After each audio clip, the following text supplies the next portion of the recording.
le se exemption stamp le o la to ainga ia e pita ia I lalo tu la fono le mfai le mfai si longa ia le pitanga e ala lea I lo ngafa o oio se Samoa si vanga la o le tina po lu tamao se Samoa matulanga whapena I whapena for your grandparents le va ko ma ko ina va tu pe pa na o prove I lo so tanga o oio se Samoa ia o le rale le mfai ona maua se exception stamp ai la to o no forma manisi I Samoa pio palangi tonga tulanga papena e fai ala no I Samoa wa I si o pa mo o no ko Samoa e fai ala no I Samoa ia na tal sangale ko no po mau tulanga papena I Samoa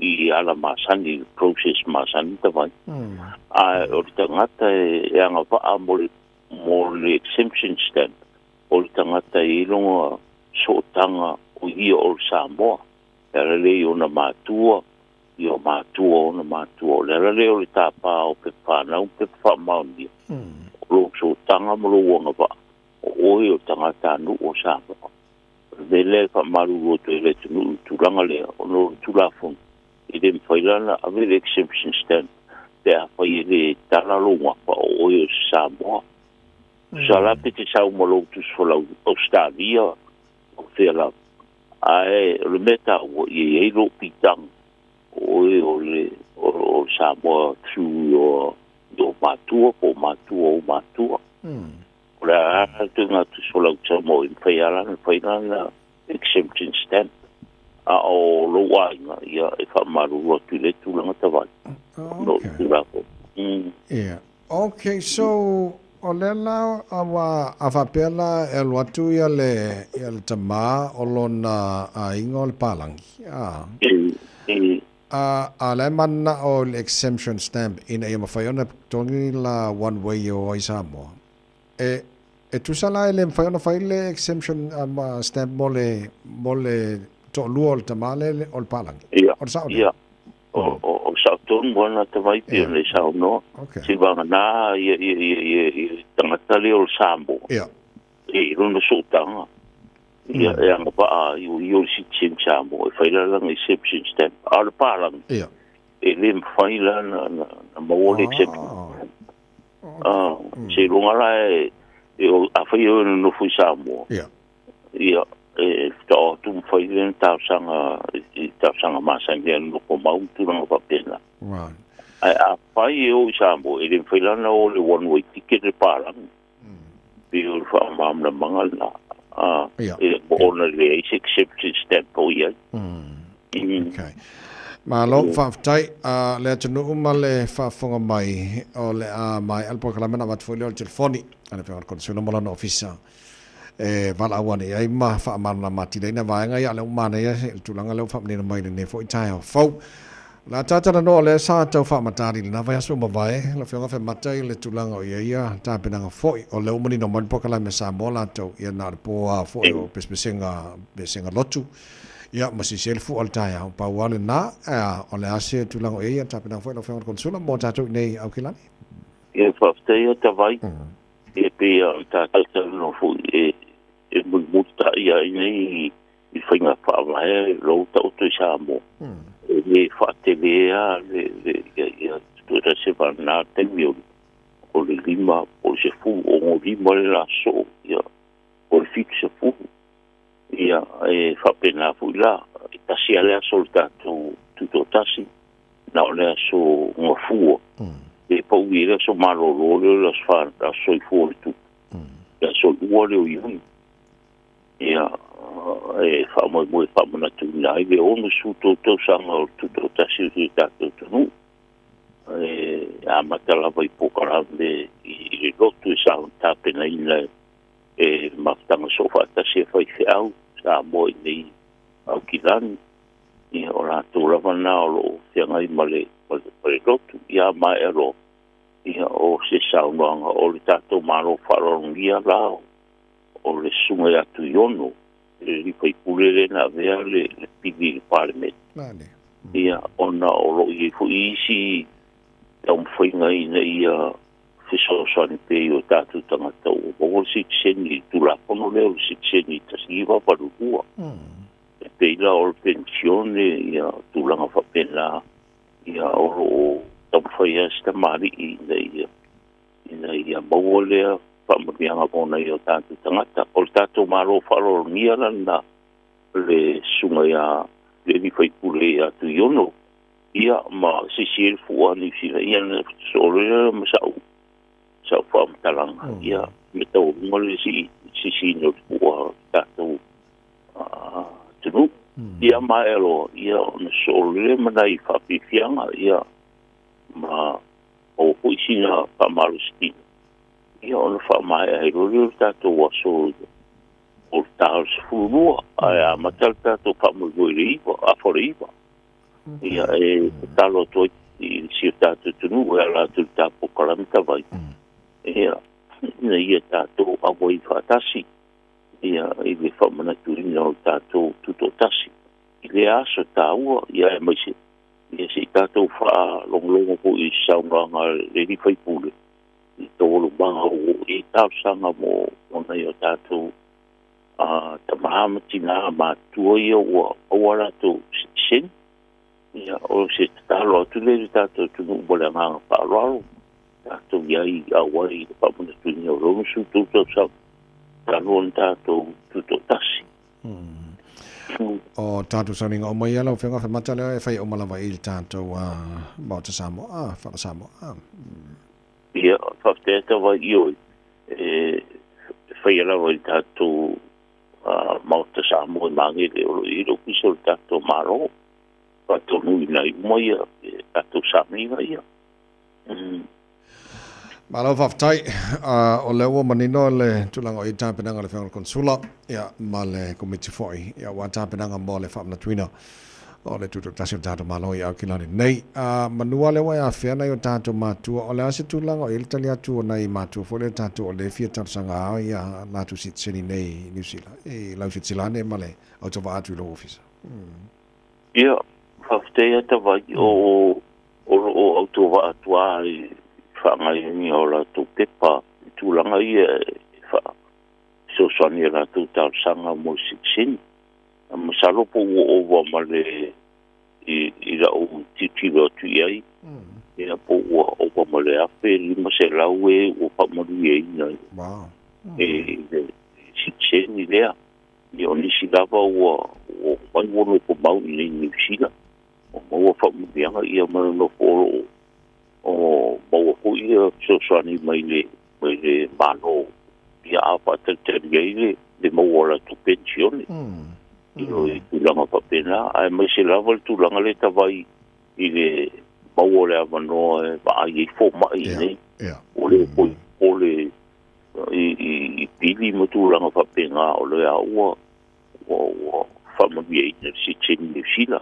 pe o le familia ia o mai ngai ia o tulanga la o fia no foi nei ia i ora to fa na tulanga papena ma la mona ia nga faftai e maloni sila ia mi fo ia tupu mai o tato tu sanga lu fatasi i tal samaina o sing la o lango po i ta i pili pe ona faafia tu le parlamento le o mania ali a kokora tawai ia familianga tulanga papena o malu te ia awa kokera ia ia tato matu o familia ma lo whaftai mole nei taia o la tawhai o lo o ngā lue wamalua ma le whenga le Trade Commissioner ia au whātua inga Samoa i New Zealand nei o le ase tulango iai o le leipere sau o le tātu o lo mai Samoa whātua ina toro New Zealand mai siatano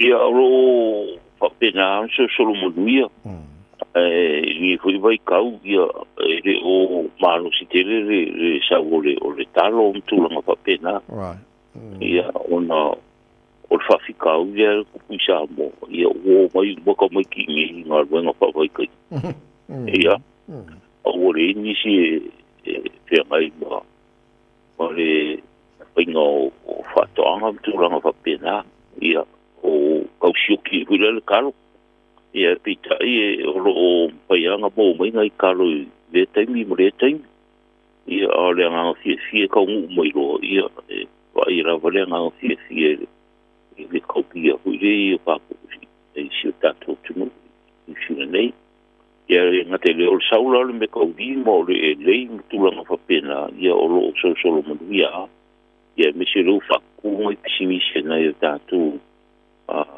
tunu nei pe le event i shopping le mara vale ia manisi o isi pare o loa mai o whakukanga ka oro whakau i me tau rima ia matulanga i la o le matulanga whapena ia loa ia sosoro le longo daire ngā whaftai tu se mrelango sua se tātu tunu o roa koe au ina mai Samoa sta umare se singa tātu sino fato inga i la ro i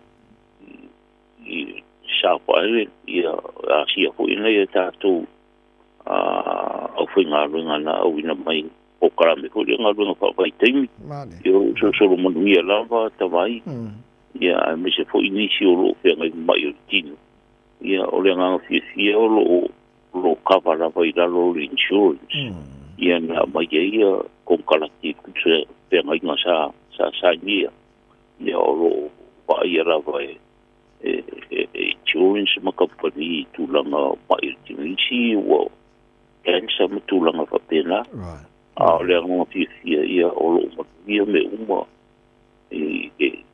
tulanga pa o le so ngi mora to le falma e foi a nisi o lo ia i morianga i o so pa misnonga me ale o le te o ai o na tulanga pa pena ia va tu alta la pata inga ia pa tu alalo e ko inga maranga mai na lo pa vai ke minga i si de e tulanga i vai bawa manoa ia me se ko de tula ko no mal so de tula fondo i o la ta poi mai ai ngai sa mo ia o le ko lo po se kupio ngo kulanga na ia ai o le tu alalo na te tu na le no o bo ia me se ko lo suo na ia ta tu ai nga ni se le nei na ia o ni tu le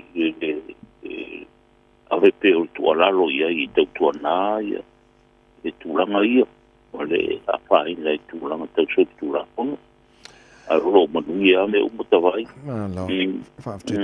fa tele lo fionga le consula na fionga fa mata mole fa ni no tela ne vanga ia mole ne foi tai o fo la tunu mo le fa fo mai ai ni se mai ngat fia mal la mati le tu la fionga consula mo no office vala wan tolu o tolu tasi lua tolu o tolu tasi lua ai vala mai fa fo o kilani o le o ival code number au kilani ma le tolu o tolu tasi lua mo ni tele fa wan ya so la fionga fa mata fa mo te mil nei tai au ia fafta keve tamai pe tato le tio mo le no mo wi pe le va so mo le va ya so mo ni pui na i si tato tu mo tiu tu pui va ne ya so tai ia pa so ku e ta fi go fu le va ya so foi ia le fionga con solo al malo Samoa ni se ne fionga fa mata por so fa por le malu ma le taro proclame per ma se ne so lolo va ste tassi na wato se fu tassi me no lo talo le tu la i va Sina malo lungai wa e fie moe Na e alu ai le mase o so E fa fie fie ai lo roto O mao le malanga mi salo e ngā lala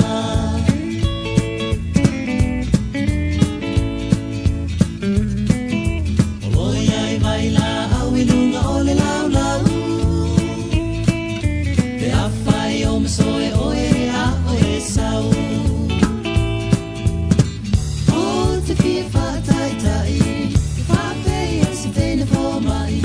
Tonga fitinga pe a oe tinga ina Alo Tali mai e si au mana o le ai se fili Ia pa pe o te tau wha pili O foliga wala le wha tau sina Maungai o inga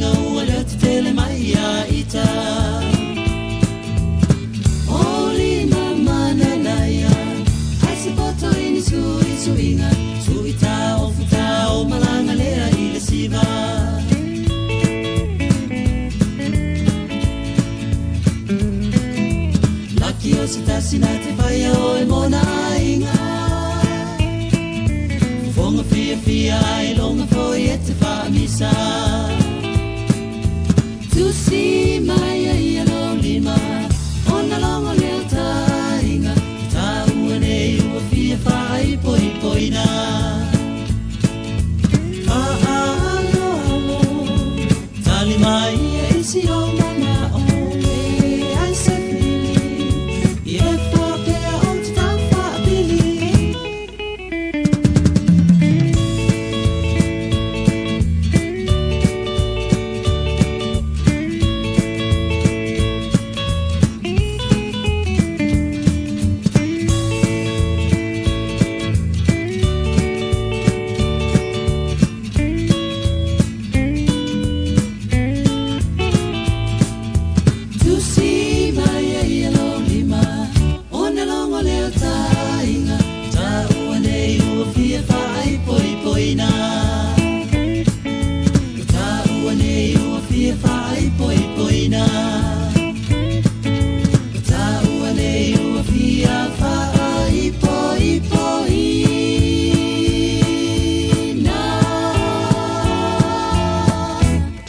la vaya mo lo fa poi ponga role fa service fa le lo tamale o ya vector male tire word na auto e ya le lo fa poi ponga ma le lo ka van fa mo le vector ma lo si fo so le ta la fa vector ye se ro man ne ka ta vai ma ro sa ma ro to aro ko poi lo ko ponga sa mo te mo ta malao se sina malo se no ni si pono singa le ande sai au singa malo no ya ta vai malo no sai malo de samalos ai sa le so le malo no ka ya le pa vai te mine ko nga vai le full service on ta vale ya al le ka vale le malo ya sa le ko nga kin de ni ka kirifien kirifien no ye ko fishien so el malo mas fa pura le ka maduru o que deu mais sa vai por lesar o teu pena e mai todo que vai de ya los sama franco son bon natural ya vai le poti uso le ta ya até vai muito no ama que fica todo que sim a mantua e suseni e se sempre outro trabalho matou e vai se botar lá fa ka ko disco tala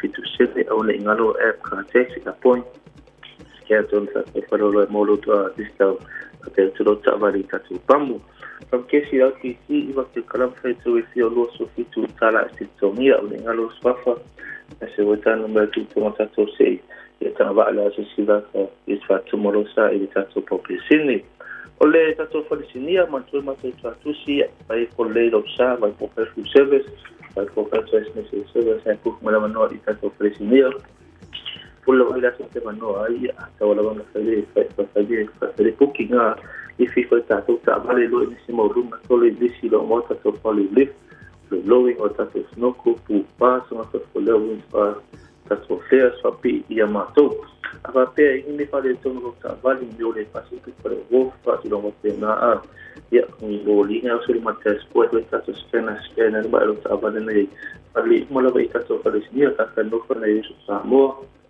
e wala bien ana samo mala mai ya va pena si fa lo ku service si fu mala no va pe ine ma ko que o ko me lo wali con ko falli e sta trabalha e te di la na tu ascolta la cosa po y lo sta to facile ma to folle ka sta va si di casa o to picapu o morfo wings relax stimulate to your drive for inside pero si din la ta va ma te to fa ma dai uma analishi uma toia pa o fulili o que foi para trabalhar de uma séries e a todo o trabalho mecânico anti para ter o que a praia que estava mais tudo isso mais tudo em motor relation todo uma senhora tem que a praia que trabalha e mais para trabalhar no que não é aspecto e a mais para o que não precisa oi trabalho foi trabalho que vai ter more para o que não precisa para o que aspecto e mais para trabalhar eso estaba a hacer me fue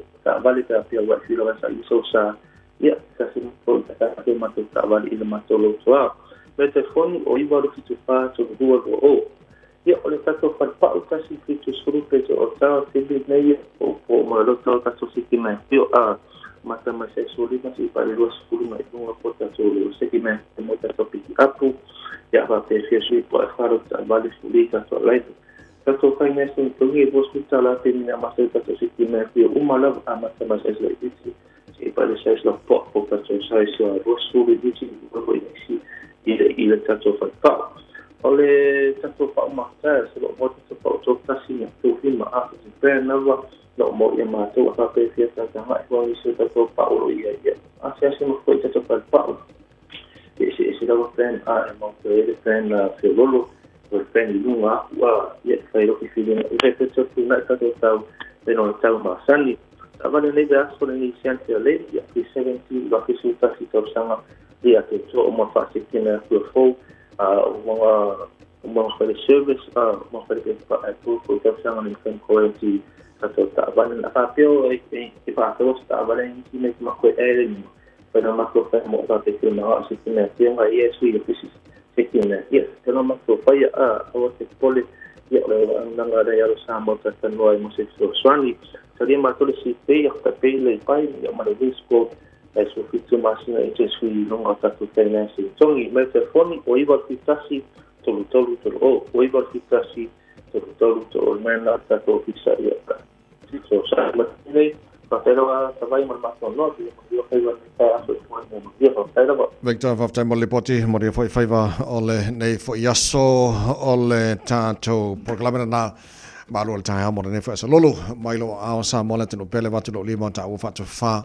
ya mo ne foi ta fo ole fa pongo taru tar fo ngana sa mo peta leva ile ta nei ya ona fa so lo foi le ta po klame fi mai le so ati ti fa lo tusti ti mo nei ta mo ta ya fa te tele la lo talo mo lo ta po inga mo lo fa fo anga sa mo Mariel ne yaso le lo fa mo ngana le ta mo ta langi fa to fan pesele man penina ti fa goodbye my felini Mariel ne yaso God bless fa se fo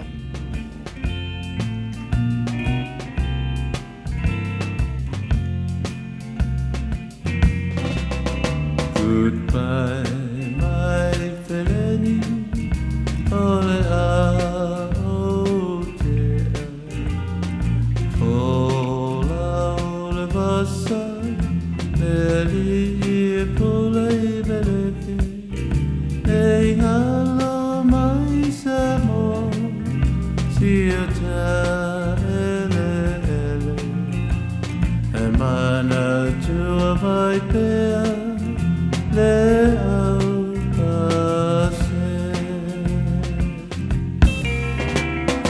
oh, I never will forget you.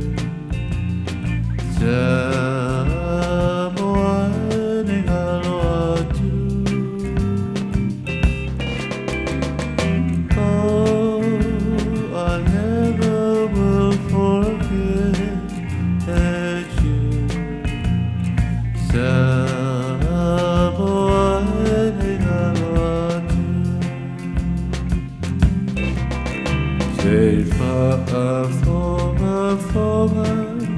My Samoa, safe ola fatu they all Susana so sorry I fa pela pele I Samoa.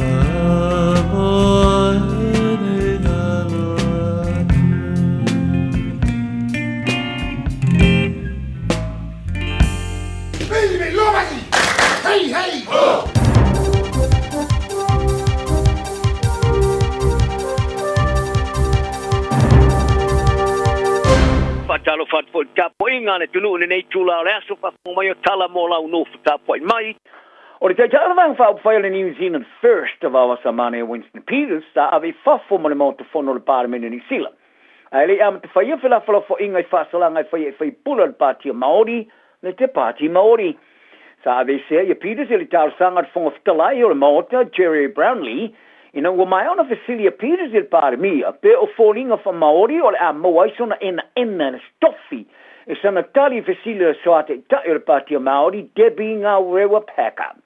Sa whaiengi la puta inga le whafonga whatalai, whai pule mo wha amtalanga se ona lafo ma Cecilia le o manatu i le mata upo tala noina.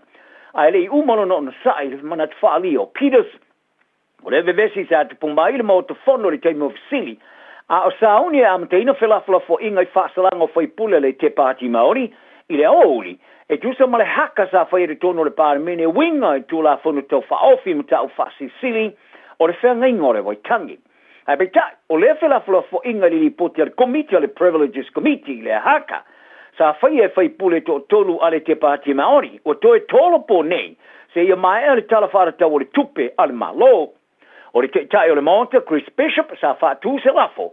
E toi tōro pōle o fōrflanga se i o le solimo iuni. Ni e whaatangai nei whaipule a wai whelafo fo inga le tala whaata o le tupe, i le aso atai au. I le teimi sa toi tōro pōai le whelafo fo inga. Sa na o le tamai tai whaipule te tai whono le a committee Judith Collins, ma le tai uro le pātia le leipa sa mawhai o na whaia ia ni a lafo. Tang a fōrasanga ia Chris Hipkins, o i tuangai sa te i le lafo whātum. Sa whautoina le committee, le privileges committee, a whasalanga o soate tai o le pātia Māori, i a Rawiri Waititi, ma Debbie ngā rewa paka, e whaamalo lo mole luas futa siaso. O le tamā tai whaipule piro i tala vau o le pāti, i a Hana Rafiti mai pi Clark. Sa i a mtaina le haka, e pēna tu e whaailolo na salamo, o whitaia i nei ma se tasi le vaiaso, e whaasalai. O whaaria le presidente o le whainga mano le motu o New Caledonia, o le aia fua ia lato mata u whaporokiki whalo to e whale e le tali eina. Tala no aile le Johnny Sila Pasifika mai no mea i le whamana tuina o le tausanga o whivesia inga matau tia sa re pumai i le motu o le tausanga to wai. Sa whaari ai outside ponga. E mana o e whaamanatu i te iulo le Pasifika o tūlanga whaawau mata u whaporokiki o se mata upuli na i le vao Wharani ma te ngato o na teritoria tunu whafo. Sa ia whaamanino i le tāu o le whaawau o so tanga mari tūlangi a toa. E patino lea, i vaenga e pio tamau ainga, anga nuu, ma porokiki. A ele aiso na whanau nau e malanga mai ai, ma whai tioina porokiki ni silnei. O le mea lea, a wai le whai, a wale whai tioina meo tupu i New Caledonia, i le vau tangata New Caledonia, ma Wharani. Whari e ponga, o whawhitauri lava tau ia i la tau, a ele o se whawhitauri le Pasifika. Sa ia tilo ai whiutana inga te lua nei ale motu ale atu kuki ma le maro seina. O se whātu te inga. E mafo ena mo mia le teritoria Wharani o na whaawau o na sootanga ma Paris e Wharani. O le kuki e lava le ato whai ngā malo i sa alo tonga o sootanga mani sila. E peo na seini ai sa lato whea ngai ngone maalienga ma seina. E au whea le limo tau sanga o se maalienga mo le su eino minerale e li tai o le ngā te whale o le kuki whapea ma su ngai whaia. O tā paina sui pāre mea mō mōra te kuki o le motu e toe tilo e toe awai ia New Zealand. O whinau ia le li ilo ia la uloa Norman George e whapea. O whainga malo puli tō ta tasia le te kuki e le o le lei. Ma ia tā pae New Zealand toe pūlea ma wawaia ia vaenga wa o onga, vaenga o leo ma soi fua manu loina. O le te kuki e pūlea la wa eia na whainga malo i sa alo tonga o so tanga mani sila. I lalo le ta iulu e tō tasi tupu sa lesa le tolu. A e ai mata whai oi whaatino whaavaya ni sila. E whaatino mo le kuki mata upo e peo mata upo le vai whafu. Tali whaalawalawe mata utia whaapeo ma pui puinga whaafita. O te ngata whai o le kuki a vea masitseni o ni sila, ma whaonga aina ni tus whalau ni sila. Ai o whaamtalina Georgia te inga whaaporokiki lalo le pare mia Mark Brown, o se whainga i leo whaate mo kalasi mali te te i leo i tuangai. Ma i ta uai le vaenga o tala le PMN, o le tūto o tasi o le kuki o se matua e mesi, ta whili sao no ina le au whai pōrtiki, to le ai ma se whate mo klasi. O a o ngai tono le motu o se malapanga, to le ai ma se whai a o ngai to tasi, sa hao o ina ni sila. Whari e George, o whai a o nga uma o iei le kuki e marangatu ma isi motu o le Pasifika, mai au normal o na whai tio ino nei whai a onga. A ilana tilo iai, e le ai ma se isi lava se le lei, e na te a o ina ilana whanau, ma whanau o lana whanau. E tā longa re kulupu e langlongo ina tangata e whaamanu o lia whai ai o latu tā ua. O se mea matua i mau whai, o le tā longa e piona ve vesi ai nei o ilo ai o le Run Eat Straight, o whaatino ina nei i au kilani. O le tu ai ngo ta longa te mo e tanga te male polo i se sao sawa e o i ai ma fa fito ai e se isi tanga te mo e ma i ai e poe i le tu sa male luas fulu mita ne mamao o le tanga te fau malo i le fito ai nga e ave ma tanga te champini pe man malo e fai tau miliona ma miliona i mata matanga o mata matai i le tu ai ngo ta longa i lunga o wala so tenga la tele o le ta longa mo mo ta longa o fata o toine fai e o kilani le vaso nei e au fia le talonga sa fai ele pola songa fua. Ile no whanga le Trust Arena, ile tangata e manu malo e na te maua le luas furua feta la. Whalia le tamata i ofisa silo le whala abutonga of Sosani mo tangata le Headways, Stacey Mowbray, ile ai mas whale e tono al manatu. O le talonga e wha manu o li ai whai ai. Liputi ai e tolua nisi sa te iauruma matpungi ai. Wharia Mowbray, o le whata o tonga o le talonga malona whaalaulo ina e whoringa mai e whaavalea ina i tangata. E vai tupe maua i le ofo i vai ngā tupe te tele. O tamata alo liki laulo whaavao malo i a Dean Lonergan ma Margo Carroll, wala ngā tungalunga i tusa marasaunga le mua o le talonga. Sa tai fo i uwhana whana le whaapatonga le Headway, i le sui o le toa sa Mormon Warriors and i Sila Chanel Harris Davita. Sa avea mamalo whaalolongia le whaatita ingo le talonga i le songa fua. O isi tamata alo laka piliki longa o iei neimatama mua. Sa awai le whaalaulo ino le talonga, e au fia le sui o le Kiwis na New Zealand ma le kalapo le Melbourne Storm, Nelson Asofa Solomona, ma le tamata alo mua le South Sydney, ma le pou mua le awa Peritania George Burgess. O le tamata alo Lucia le All Blacks o ale Sekiti o toi sainia nei le isi alato whengainga ma le lakapi New Zealand ma le awa le Chiefs, mo le isi lua tausanga. O Sekiti e luas fulua tausanga sa mua alo mo le All Blacks i le tausanga babae. Ma vame te leo na ave matama o komeki o na whiwhilia le All Blacks i tūnanga Lucy. Ma le mata ina telo lan te alo sai wanei. Ina whiwhilia le tau e le tamata alo alu loa e le tausanga le kapia le lolangi le World Rugby's Breakthrough Player of the Year. Sa ta wai se titi alo na whanau no ngai no foi pele awa le Chiefs o se whao sofianga ia te ia toi se ni ai le isi whenga inga. Wharia le pule au le kapia wha professor wha atinonga o le kapia New Zealand Chris Lindrum. Sa mata ina tele le amatanga o le ta alfa professor se titi, ma ia whaari ai le telo sona lumana i le leo le na taleni, o se tamata alfa va malo, e peona sa ia whaai loa ina ua whai masuyo o la kapia ni sila i lalo le luas puta sanga, i le rua whemarelo furulua. Ai o le whetua bapula lo Blacks ma le kapiteni Superman na le moana le Pasifika ali sa vea, o iei neilan taleni ta alo se tulanga pitu sili o na lele. Mai whaono ta tala e ta alo whasana tau i le au fila li o na Peritania mai alani. Pe a malanga ta amilo ne Australia le tausanga nei. O sa vea sa wha ingone ta mata alo li tausanga li ta amarisanga le supera kapi Pasifika i le amatanga le vaso nei. O iei nei le lisi se tasio whaiaonga. O le tamatonga Australia ta alo longolongo amu mo le Wallabies Australia tau tei kefu. Wa tō fia e vema whaiaonga. Ala o laka pi fili mai tamata alo Apolitia Australia ma le Pasifika, the First Nations and Pasifika 15. Ma ia whailoa ia tamata alo e naunau, iain. O le ta alo ngai whai e me le pone la solus fululo, you lai. Ai o le All Blacks, e ta alo i ta alo ngai whai tauri e tolu ma le tō vivini e frani a, you lai.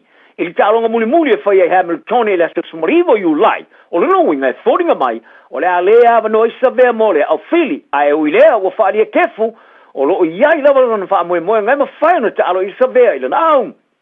Ta ia longo oile laka pi Australia, e nau tele mwhia tau mwhai tosi na atu oia ai taro sia e awa noa. O lo tau mwhai e kefo e wha mautura na vaengo whai aonga mo le au, ai or whai aonga wha urulu o le moana Pasifika wha longo tanga umanga o ta ua lona swafa. O tama mau ia Sari Bill Williams o le la fauso anga sa unia tu iai ma le tamata alo liki maro si mua Australia Paul Cullen o le teimu muli leo le ato e stepo ai tu tono le maia o le asui mo le All Blacks ma le o le kapi liki a le Kiwis a New Zealand o ia wha maonia nei ia le fusu i le tamata alo malosi i le tamarasanga le State of Origin i le asa se fulma le ono Iulai Isini e au se talia talanao ne yaso anga le leisi ma nu ia le so. Ua mawhai ona au ina atu le tala o le tau i aso taitasi ona o le langolango mai a le Pacific Finance Limited. Telefoni o Varselau fitu whawha lua fitu.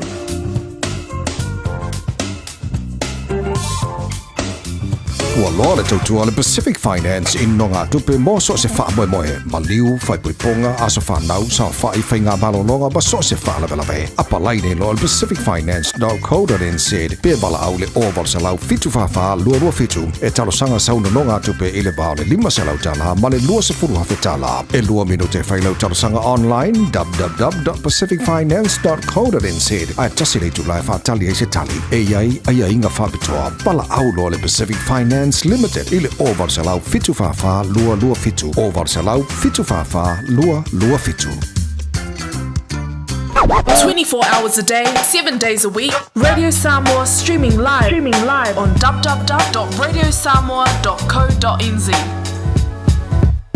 Talofa Samoa. O Ateshna Ryan, o le Licensed Immigration Advisor mo le Auckland South Immigration Consultants. E visosoani mo so se tu ai ngā visa e malanga mai e New Zealand po Australia. Telefoni mai nei loa i le o valu o tasio no valu wha fitulua. Po le olua tasio no valu fitulua tolu o. O fia whatau sau tawale, po iei fwoi sau tawale, o lo emana o e whatau atu. O emana o mia se insure, po o sino no ngā tupe tau tawale. Whawhiso taine loa le Carnell. Tanga iane i le matu pera te whailangi mo lisa whamtaranga carnell.co.nz. O i sauni malanga i Samoa, manatua loa le Moana Rentals, e maua so se ta'avale e te fili mai ai, e tusa ai malau manao. E mawhaiona pikila ta'avale i le malewa lele i whaleolo po o whangalii. Whapealo tātou ofisa au tui ala fua, pe mawoli atu fo i le whaletali malo o loo e whamautu ai ngā whaabitoa. Lo i le tātou insurance cover e te fili mai ai, i na rei tupu se whaalawe ai o loo i le puipuinga. Manatua lo i le tātou account i New Zealand, pe lafo sa fo i le Moana Rentals e whaonga ai le Pacific Easy, pe whaonga fo i lau credit card, e whaatino ai le tongi ina o lo sa. Monisi whaamtalanga wala au le Pacific Easy i le ovalu se lau o tasionono. Po numera masani au kilani o le lua fitu ono fitu iwa fitu wha, po le lua fitu ono fitu iwa valu wha. Matalo sanga e transfer o e i le Moana, pe asiasiane i le Facebook a le Moana Rentals, po le tanto upenga te wha ilangi o le moanarentals.com. Moana Rentals o lau paanga e taitoloina oe, a o e malanga asiasi i Samoa. Tasilima i Vatolu Amo. Radio Samoa.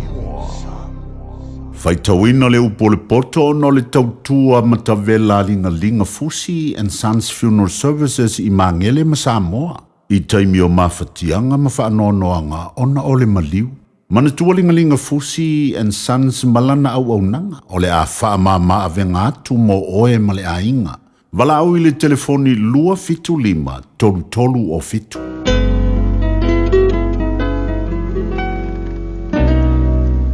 O le finangalo le tupu o maitaia i le ao le li. Nā te liliwina i mea uma wa ia finangalo i ai. O ala umol tangata e tonu ia i lona lava manatu a o le li nā te fuatia loto.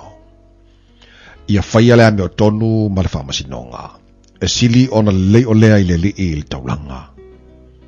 O matafasia sia ma le loto fefete o le la mepa fo ia ea mi o leanga. O le sala lea. O mawhauwhaunga o e whilinga i ngaruenga, na o le mau mea hi ui ai.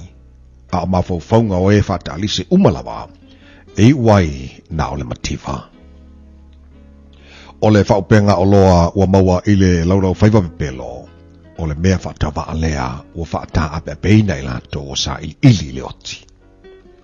O le sawa o ea mi o le anga e ave se hai lato, a wā lato le mawhawhai o na whaia o le whamsinonga. E whapio o mau i ese le ala o tangata.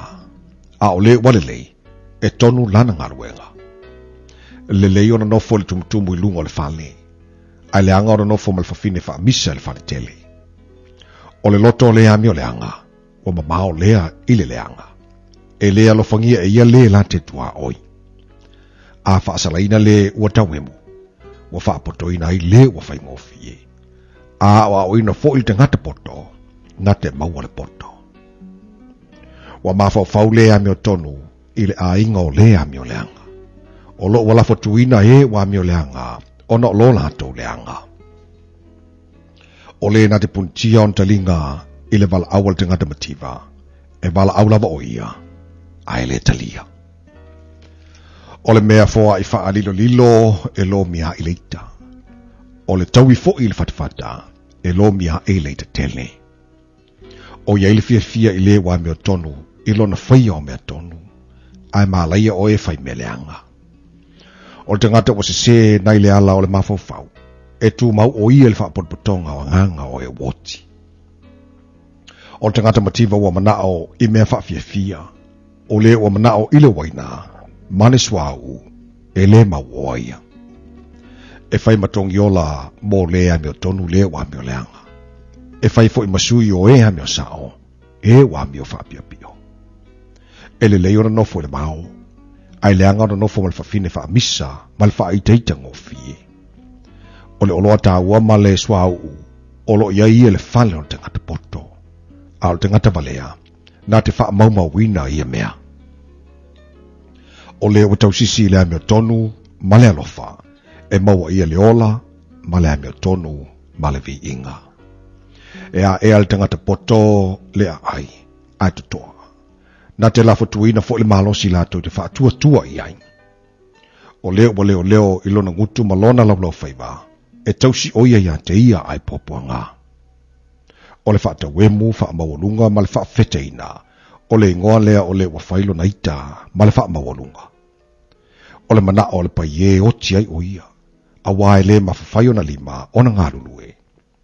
Watu ina nau lava o ia yaso oma, a o le wa mea tonu, e foa ila wa ia, nā te le tau fie fo i se mea.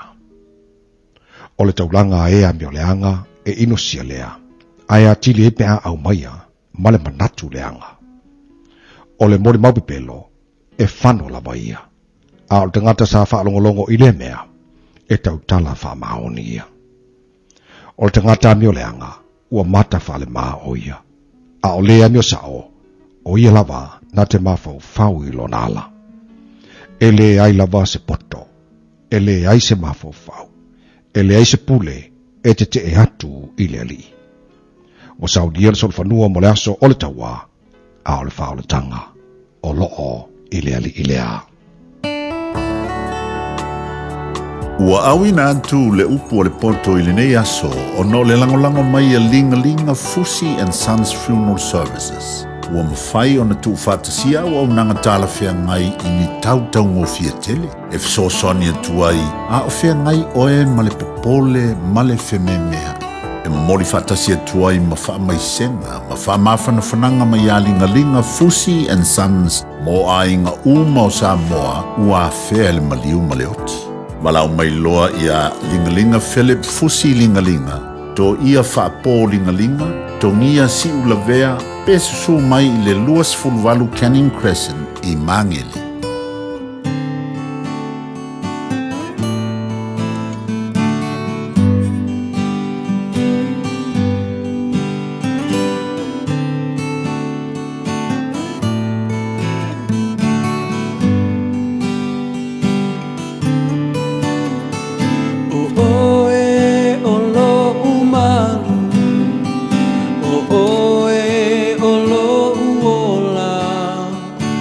Oh,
Shika, a radio Samoa. Lua lua mai, washing shing mai. Radio Samoa, Radio Samoa, Radio Samoa. Tasili mai vatulu. Radio Samoa.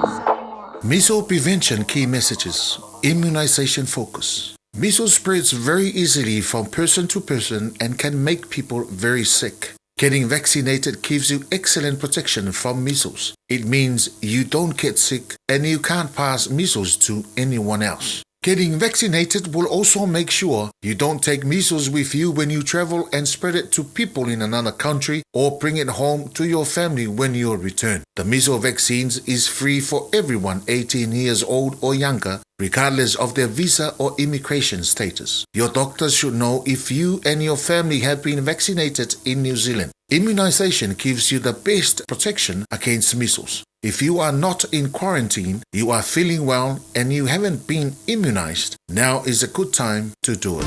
Talofa Samoa, o Ateshna Ryan, o le Licensed Immigration Advisor mo le Auckland South Immigration Consultants. E visosoani mo so se tu ai ngā visa e malanga mai e New Zealand po Australia. Telefoni mai nei loa i le o valu o tasi o no valu whawhitulua. Po le olua tasi o no valu whitulua tolu o. Wa ye nei le la lao le Bluebird Lumber and Hardware i Mangile. A wa whātaumolo ainga i Samoa. E mawhaiona whai umai oka o loa whauwhale. Pusa aisa o ngā umu TV moenga. Se tino forma le tele o loa ese. O whātau umai mawhaiona tutongi le tātou ofisa i Mangile. Ai piki i whale o loa o le Bluebird i a pia vai tele po sa le longa. Walau noa le olua tasi 5 fafa. Olua tasi 5 fafa. Pe emaili le info@tlmarketing.co.nz. Moni si whantalanga. All I hear is Radio Samoa, Radio Samoa, Radio Samoa. Tasili mai vatolu amo. Radio Samoa, tasili mai vatolu amo.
Se mali man tebe le wati dos fu ono minuto le o te ele tu live fa fonga tatu watu no nei taiao fa tawina fo le upol poto mo tatu am tariel tatu po kala le taiao fo malia so matango fie asolu su matasi nei ni masina bi ele li tatu el masina lona lima o le tatu fo launga ma sablu linga le yaso e tu mau al fa taile tu o ilona nga le mo lona lofa tu mau le vi inga ile tua ilona fa maoni tu maule vi inga ile tu ona le yaso fo ia wa mai mo tātou lana whanau tātou te patpati ai o tātou tiu te mga ruenga ia manatu fo le tai au se tai au manaia le ala whai mai o tātou atunu i tiu te masani mga ruenga masani ai ale tapo inga maua ne tātou tu asin sine moto malawa lo le tātou atunu le tai au fa malo fa tai ma vi ia le tua le tai au fa talo fatu malenganga fa lo malenganga fifia i lunga pokalame fifia mai pe ona mafuta mai le tātou atunu i le tautua masani le se ufonga radio Samuel malima tolu amo ana pokalame fa nga solo pe ona masani ia so taitasi wa mai atu tautua blanga pokalame le malu le tai au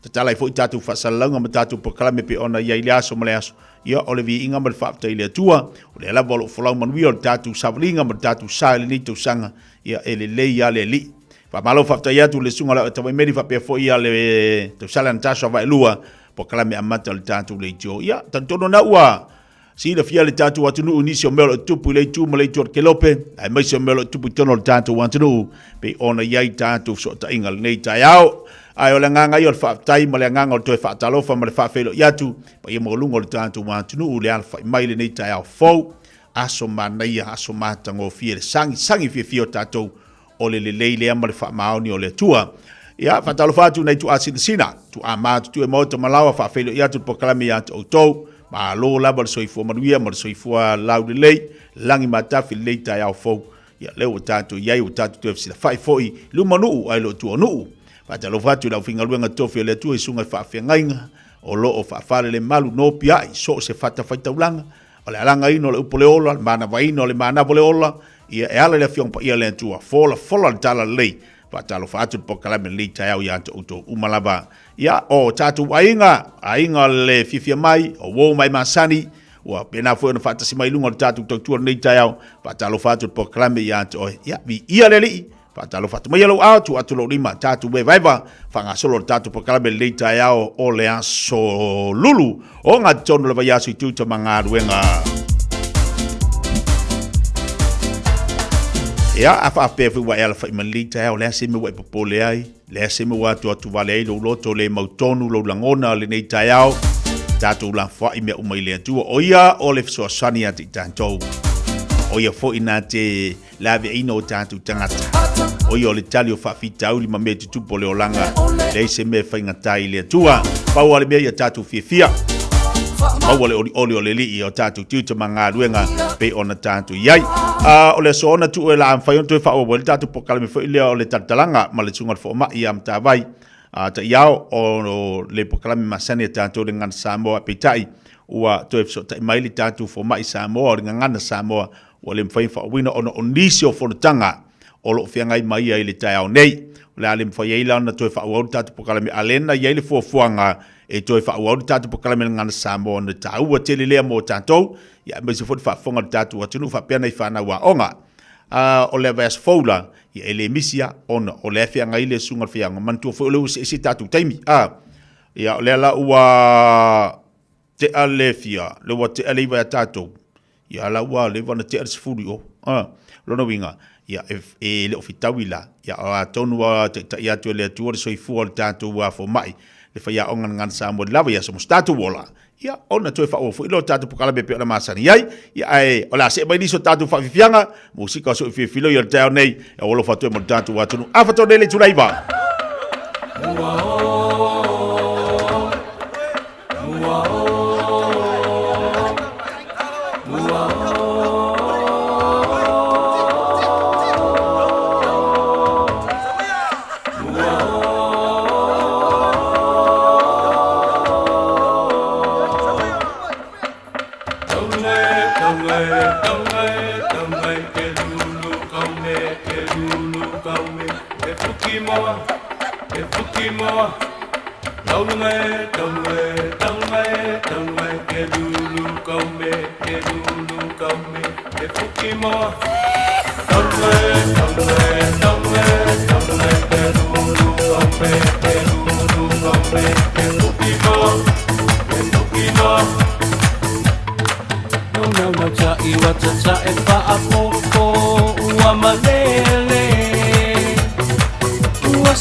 que se echaba peio e fea wala balea na one e funa mele le so e la one e fapewa o melea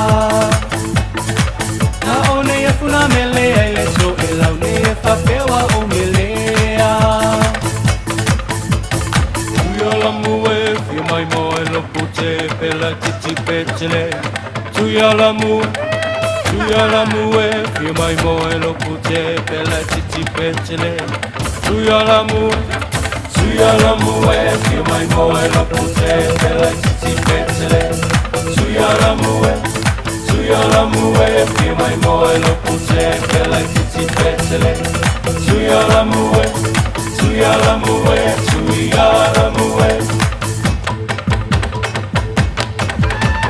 Oh, it's a fair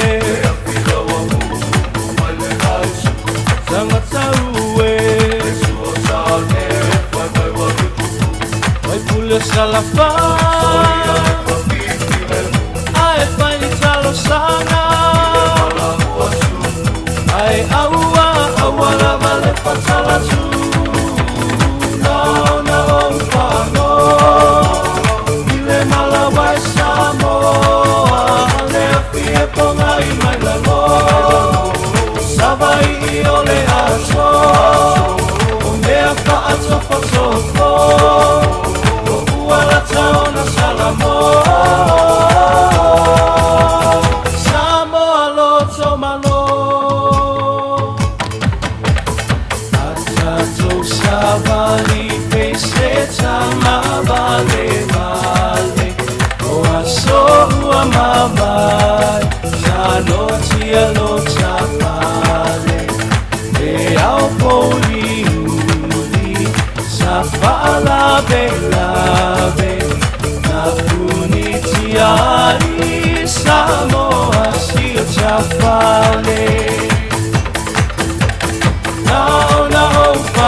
Radio Samoa, tasilima iwa tonu amo.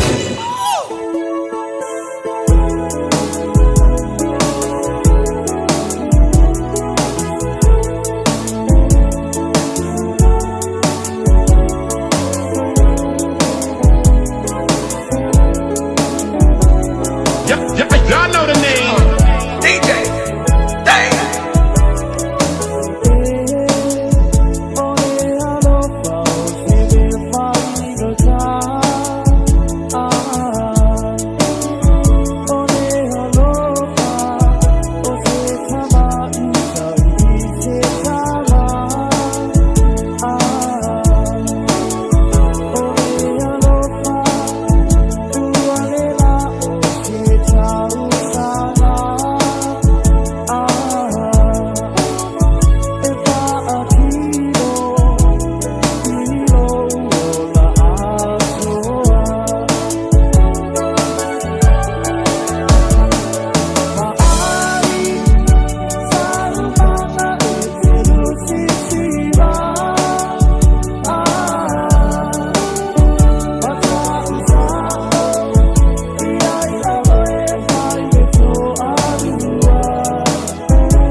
tātou e whauina niso tātou whapiapianga le tai au.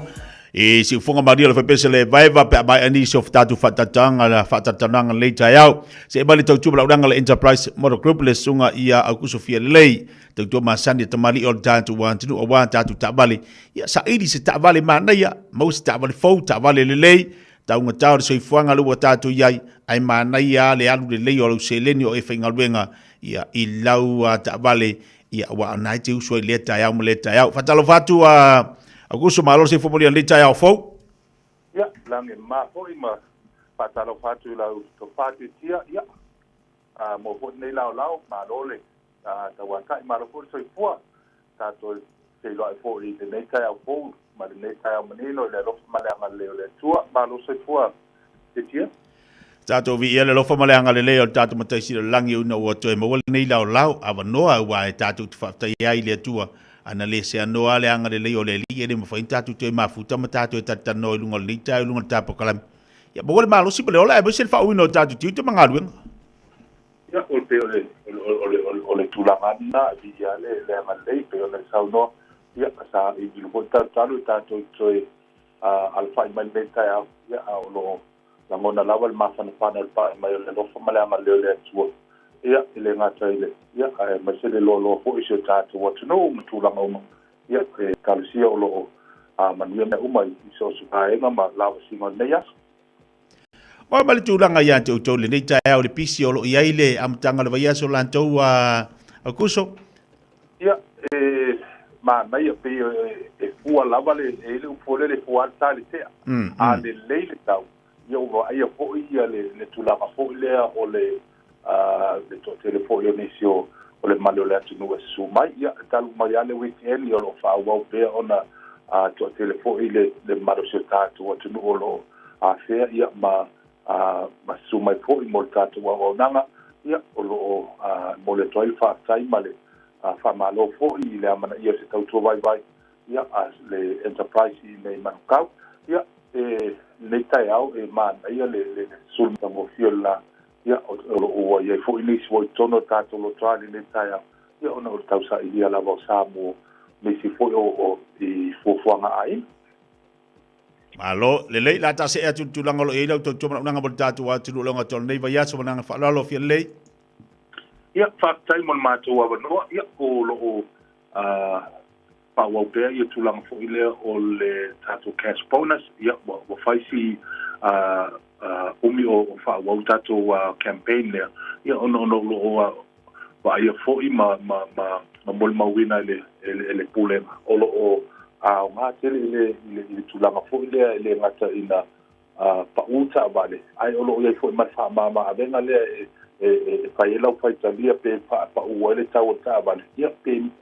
tu fo ila account as a cashback for there so lo fa bo pe tato campaign nam ma ta mai la feta la si o il tolu feta la ia o lo i tato ta vale ku ma la lo i ngol lo toa ia mo si la fia e lua tato lo toa o lo ia nei manukau ia o le tulanga fo le o lo fai ona maua so se to ainga ta vale ia amata mai lava ile ono afe i se la iva ia e o lava i tulanga pena so o le sila i tu o lo ia le tulanga fo le lo skulu lima na ilalo ia o le si tu o le skulu lima na ilunga ina ia fa fa ngo fie fo ima ile tulanga fo le sa ile ngosa mo le malo se ta to what you know so o lo fa wo pe tato campaign na a fa pe o lo tau sa ili se sa mo tulanga uma ia o lo ia tato wa promotion na mo le mamalo se tato wa tuno ia mo tulanga fo le o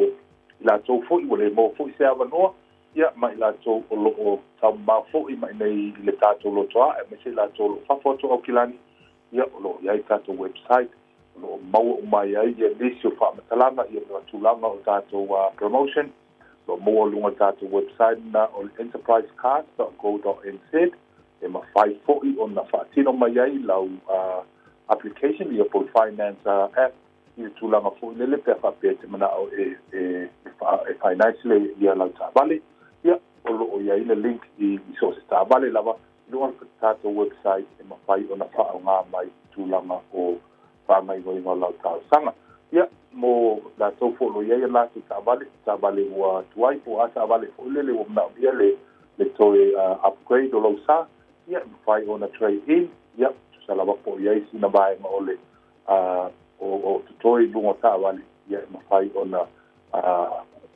fa'aogā pay up with tatou company ia ma wai lou sa ia au tasi ai le peimeni mo ia tulaga ia tulaga o tatou address ia o tatou address masani lava o le 5 anga i le 573 Grey South Road i nei manukau o le tatou telefoni o le 6 ono tasiono patasivali ia fai ona so tai mai fo'i le sunga le pule ia Tericon ia tamama tua fo'i ia tau o papo ia po tau auna nei o le ala o kuto fia le lei mo nisi whaamitalanga ia po nisi fo'i tulanga sia malama mai i laungangana ia tia manu teleina o fai walo lima le nei aso wari tau tua ina o sia tātua tunugu lo famia fo'i le tua le tapo i ngamau se tātua tunugu tātua toi feilo aise tai au momua i le lofa maleanga ngai le tua paso i foi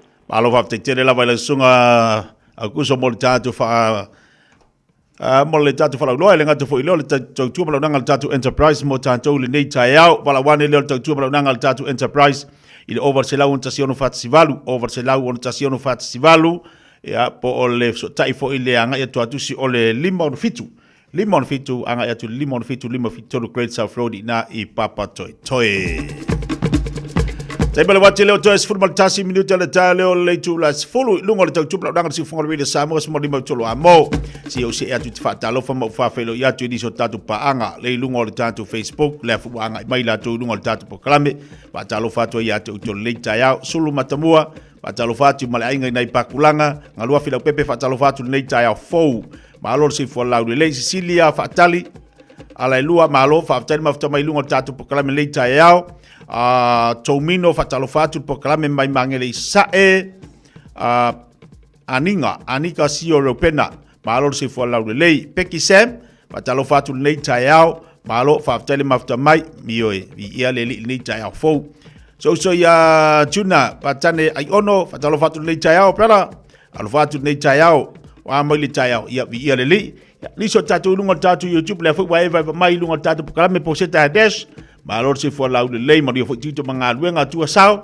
Brisbane Australia to tele tatou ia wanga i mai ia tu langa basani e banga i lungo tatou musika mai banga basani tatou pakalame pe tu na tu mo malo tatou wan no ia to fa talo fatu ia ti la to o fe ngai tito manga luenga so se mtanga luenga le malo pisinisi company o la to lo ngalu to fa inga fa talo fatu ma o lo fatu pakalame atu to fai le mo fai si malu lu o taiao fai si malu lu le yaso ia tulanga lava tu ala per pokalame mo tatou tau na o la tau na le mafana e te tau ona ia tatou ia au foi ni fel tatou malos le anga ia te mi fa pe kako i wa manga ia foi ia le kaula e te tau ona e facing aluenga le lotino fa mafana le o tatou tino me sia nei tatou tamam tina matua mo tatou yo lo fengai mal fatu ai tau si mal tau si no nei tatou tu asinsina va ai le leina i tatu tamam tina ina ia mafana le leia la tu boenga mo la tu potu lo ia la tou ia ma to telo tatu langa i fu tatu lo ngaru due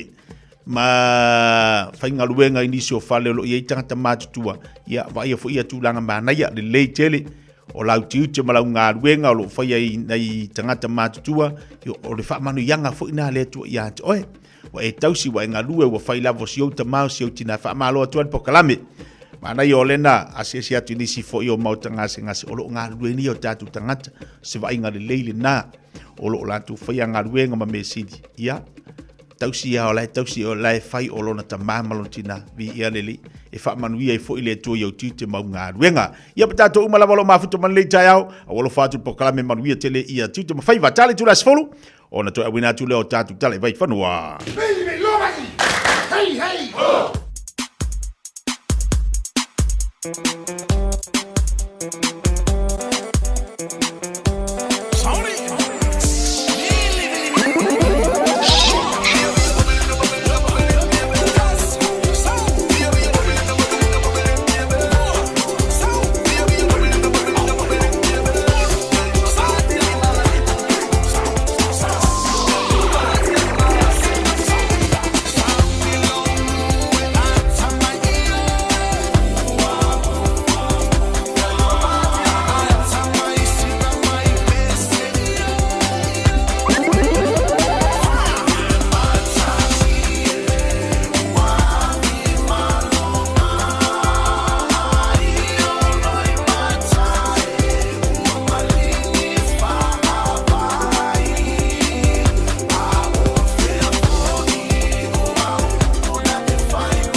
tapo inga le tunu nei tula le aso fa mai tala mo lau no tapo mai. O le taitara vang fa upwhaia le New Zealand First of our Samane Winston Peters sa ave fafo mo le mo te fono le Parliament in New Zealand. Le am te whaia whila fo inga I whasalanga I whai pula le Pātia Māori le te Pāti Māori. Sa ave sea ia Peters ili tau sanga fonga fitalai o le Maota Jerry Brownlee ina ua mai ona Vasilia Peters ili Parimia pe o fōringa fa Māori o le a mawaiso na ena stoffi e sana tali Vasilia soate ta o le Pātia Māori Debbie ngā rewa peka. Sa whaieni la pita inga na fonga fitalai whai pule mo wha amtalanga se ona la fōma Vasilia le o manatu ili mata upo tana noina. Ai le I umalo no na sai le manat whaalio Peters o le vevesi sa te pumbai le mo te fono le teimo Vasili. A o sauni e amteina whelafala fo inga I whaasalanga o whai pule le te Pāti Māori I le aoli. E tusa male haka sa whai re tono le Parimene winga I tū la fono tau whaofi mta o whaasisili o le whea ngaingo le waitangi. Ai beta, o le whelafala fo inga li poti al committee le Privileges Committee le haka. Sa whai e whai pule to tolu ale te Pāti Māori o toe tolo po nei se ia mai ale talawhara tau o le tupe ale malo. O le tai o le monta, Chris Bishop, sa whātū se lafo. Le toi tōro pōle o fōrflanga se I o le solimo iuni. Ni e whātangai nei whai pule a wai whelafala fo inga le tala whāra tau o le tupe, I la soa tai au. I le teimi sa toi tōro po ai le whelafala fo inga. Sa na o le tamai tai whai pule te tai whono le committee Judith Collins, ma le tai uro le pātia le leipa sa mawhai o na whaia ia ni a lafo. Tang a wholasanga ia Chris Hipkins, o I tuangai sa de te I le lafo whātū. Sa whautuaina le committee, le Privileges Committee, a whasalanga o soate tae o le Pātia Māori, I a Rawiri Waititi, ma Debbie ngā rewa paka, e whaamalo lo mole lus futa siaso. O le tamā tai whai pule piro I tala vou o le Pāti, I a hana Rafiti mai pi Clark. Sa I a amtaina le haka, e pēna tu e whaailolo na salamo, o whitaia I nei ma se tasi le vaiaso, e whaasalai. O whaaria le presidente o le whainga mano le motu o New Caledonia, o le aia fua ia lato mata u whaporokiki whalo to I whale e le tali eina. Tele no aile le Johnny Sila Pasifika mai no mea I le whamana tuina o le tausanga o whivesia inga mata u tia sa re puma I le motu o le tausanga to wain. Sa whadia I outside e ponga. E mana o I whamanatu I te iulo le Pasifika o tūlanga whaua o mata u whaporokiki o se mata upuli na I le vao wharani mata ngato o na teritoria tunu whafo. Sa ia whaamanino I le tāu o le whaawawa so o tanga mari tūlangi a toa. E patino lea, I vaenga e pio tamau ainga, anga nuu, ma porokiki.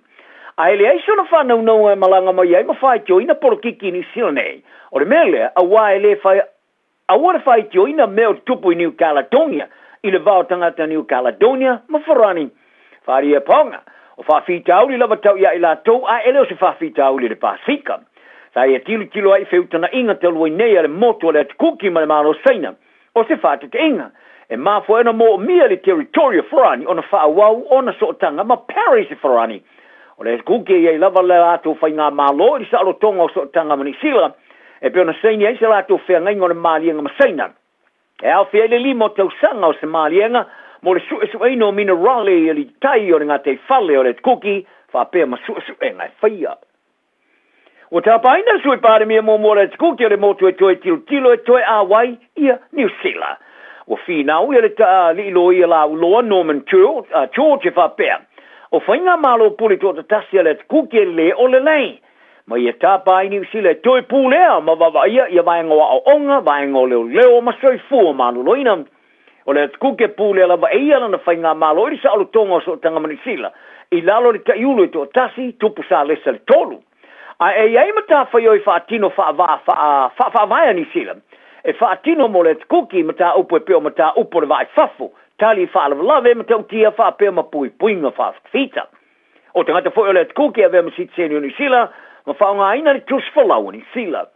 Ai ua whaamtalina Georgia te inga whaaporokiki lalo le pare mia Mark Brown, o se whainga e leo whaate mo kalasi mali te te I leo I tuangai. Ma I ta uai le vaengo tala le PMN, o le tūto o tasi o le kuki o se matua I mesi, ta whili sao no ina leo whai pōrkiki, to ele ai ma se whate mo klasi. O ao o ngai tono le motu o se malapanga, to ele ai ma se whai o ngai tō tasi, sa hao o ina I New Zealand. Whari e George, o whai o ngā uma o iei le kuki maranga atu ma isi motu o le Pasifika, mai au normalo na whai tio ino nei whai o ngā. a ilana tilo iai e lei ma se se lava se le lei e na te a o inai lana whanau ma whanau o lana whanau e ta longa re kulupo e langlongo ina tanga te whamanu o lia whai ai wala tu ta ua o se mea matua i mau whai o le ta longa e piona ve vesi ai nei o ilo ai o le run eat straight o whatino ina nei i au kilani o le eitu ai ngō ta longa e ta moe le tanga te mare polo i se sao sawa e o i ai ma whawhito ai e se isi tanga te moe ma i ai e poe i le tusa ma le luas fulu mita ne mamao o le tanga te whau malo i le whito ainga e ave ma tanga te champini pe man malo e whai tau miliona ma miliona i a mātamatanga o mātamatai i le eitu ai ngō ta longa i lunga o wala so tenga lau tele o le ta longa mo mua ta longa u whata o toine whai e o kilani le vaso nei e au fia le ta longa sa whai e le pola songa fua i le no whanga le Trust Arena i le tangata e manu malo e na te maua le luas furu a wheta la wharia le tamata i ofisa silo le whala abitonga of Sosani mo tangata le Headways Stacey Mowbray i le ai mas wha le tono al manatu o le ta longa e wha manu o li ai whai ai le puti ai e tōlua nisi sa te iauruma matpungi ai wharia Mowbray o le whata o tonga o le ta longa malona wha alaulo ina e whoringa mai e wha valea ina i tangata e vai tupe maua i le ofo i ai o vaenga tupe te tele o tamata alo liki laulo wha vau malo i a Dean Lonergan ma Margaret Carroll wala ngā tungalunga tu samarsanga le mua le ta longa sa wha ta i fo i uwha na whana le wha abatonga le Headway i le sui o le toa sa Momo le Warriors and i Sila Chanel Harris Tavita sa avea mamalo wha alolongi al wha te ingo le ta longa i le songa fua o isi tamata alo laka pi liki longa o iei neima tama mua sa a wai le wha alau loino le ta longa e au fia le sui o le Kiwis a New Zealand ma le kalapo le Melbourne Storm Nelson Asofa Solomona ma le tamata alo mua le South Sydney ma le pou mua le awa Peritania George Burgess o le tamata alo lusi le All Blacks o ale Sekiti o toi sainia nei le isi ala to whenga inga ma le lakapi ni sila ma le awa le Chiefs mo le isi lua tausanga o Sekiti e luas fulua tausanga sa mo ta alo mo le All Blacks i le tausanga o bavae ma vame te leo na ave matamai o komekti o na whiwhilia le All Blacks i tūnanga lusi ma le mata ina telo lan ta alo sai wanei ina whiwhilia le tau le tamata alo alu lua e le tausanga le lakapia le lolangi le World Rugby's Breakthrough Player of the Year ta wai se titi alo na whanau no ngai no foi pele awa le Chiefs o se whao sofianga ia ti e toi se ni ai le isi whenga inga wharia le pule au le lakapi wha professor wha tinonga o le lakapi New Zealand Chris Lindrum sa mata ina tele le amatanga o le ta alo wha professor se titi ma ia whaari ai le telo sona lumana i le leo na taleni o se tamata alo wha va malo e peona sa ia wha ilo ai ina ua whai masui o le lakapi New Zealand i lalo le luas puta sanga i le rua whemare lo furulua ai ora fetu pola lo Blacks ma kapteni Superman al moana Pasifika ali savea o ia Neilan taleni ta alo se tulanga pitu sili ona lele mai fa ono ta tala ta alo fa sana tau au filia li ona Britania mai alani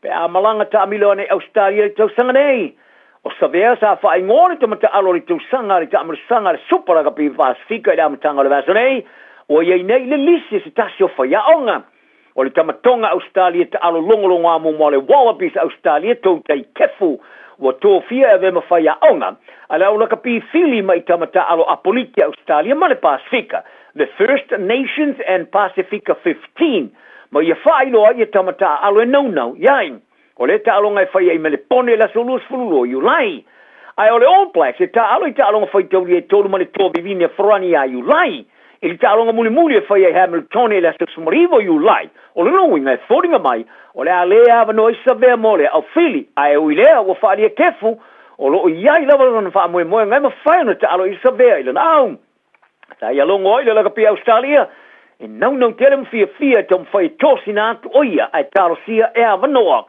o lo tom fai e kefu e fa mautula na vai ngo fai onga mole au ai or fai onga fa ulu le mana Pasifika fa longo tanga umanga o ta ua lona swafa o ta mama we study Bill Williams o le la fo so anga sa unia iai mali tamata alo liki maro si mo Australia Paul Callan o le ten muli le o le ato step o to no le maya o le sui mo le All Blacks ma le ka piliti al Kiwis and New Zealand o ia fa maunia nei ia le fusu ile tamata alo malosi ili tamar sanga le State of Origin ili se fulmaleono Julai isini e Australia talana ne yaso anga le leisi manu ia so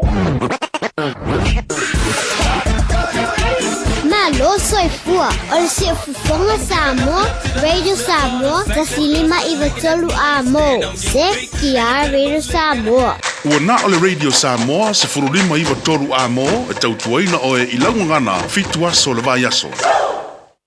Malolo se fo maria le tunu male mai mo mai o le o mai le tautua le Radio Samoa i le Eveni Pacific. La talata mala valele i Aukilani tele atatu loa atonu e fa fonga mo fa longo i le tele o la e te mo tono le Eveni le la ka ko ko fa loa se fa mai mo o le tele o tatu la e se ya mo tatu uma ya tatu la talata fo i le sa tina o le pito mo mo le tatu sia sanga ia o le vai ngo li mai mo mai le tunu ka ko camera na o ia ola alo mo le vai ngo li filifili o ko inga langu le lei e lei ese e mafai ona e au le lei ya faina la ele lotu pe na foi maftanga ta mama tina fai lo filifilinga tulanga o mana sizes ese o lo te va yatu ya mata mai lava pe ona yai 5XL 3XL 2XL medium sizes ese we te mo oma ele vai nga tatu ele ya mo aloa o le vai ngo li pe sumai nei le Eveni Pacific la mana batu le tatu tusi e te mai mo ia ima e mawai ia le tu le Eveni Pacific wale fa fo mai le tunu le si vai nga manaia Sarah tu la tatu pulo wa silsila mai le tunu tatu pulo nei ese ko nga pulo ese fili o po fer ko nga pulo ke skyli ai nga ku ko lo wulu ya fa mai aba e te lo po mu do le e le nga ka ku pulo na isi foi nga pulo ese lo mo o nei Eveni ai mo ka polo pule o po ko nga skyli ke na o yai ai mo nei ele fa lo Eveni wala ta mai tawol marulu ale o ka e formu ka ma le na e te mo o ma wala ta mai tai mo marulu ya tatu lola na i nei fa lo Eveni le si vaenga gift ideas si sala mai pe amini me alofa e nei fa na le na mai tatu po kala mo le nei tai au fia vinga i ko nga vaenga le gift ideas te filfili nga ai ya te fa pena fo yo na ma wai se vaenga te fa me alofa i so stasia me so nei fa na tatu fa malu si se mai fa malu ma nga Eveni oka e ka fe beautiful fa malu o maltimu mal marulu e ke mo nei fa lo Eveni ka suma ai bitiafu tulanga bitiafu sitsila mai mata ngo fil tulanga e tatu bitiafu ya mo vai ngo li i faitanga si so mai ko nga i faitanga se sit mo nei Eveni limas fulu tolu suma leiva o le taulo ai pule o filfili por ko nga langu e lei mal vai ngo mo lo ai e te mo nei ele tulanga el fa lo Eveni Pacific nei la mana batu le tu simo oi se yo titilo pe si vai nga esko nga biki afu le sero fa mole estro nga biki afu ye te mo nei ele fa lo Eveni pule o nga biki afu ki au le ai mo o nei tato fa lo so ole ba nga to na si sel mai te lo isi tu nga la ai te mo le nga te ba nga tina mata mai tai o va nga li loa le tatu sizes large, medium, fa solo ko lunga XL, 2XL, 3XL, 4XL, 5XL. Mo ma dai ele tatu fa loa o Eveni. Ya afa pe ona chef silo mai po fele to atusi, ele se me ke pole ai.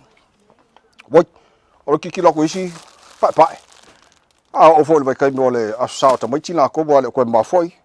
So se ko nga la wo tatu wa e fa tanga lo mo o ma na fo ia to nga off se fai na mo nei fa lo Eveni o lo vava ya tu vai ngo tamaiti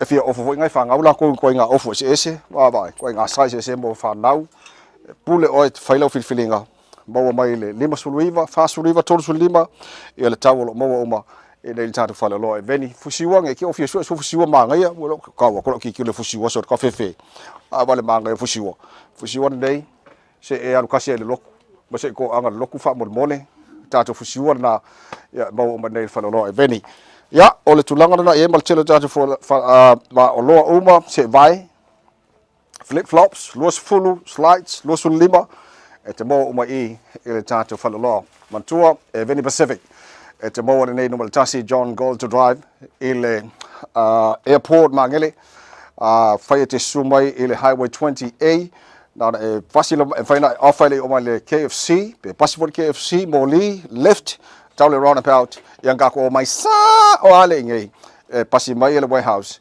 te mo mai le Veni Pacific ala am faina family ina lo finangalo e lo sumai ele telo tatu lo ofu ele uma te mo nei le Veni te tu mo le Radio Samoa Swilima vetola mo ngalo e Veni Pacific te mo no Jesse John Gold to drive mangere airport Maria Lavalasso.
love you, son.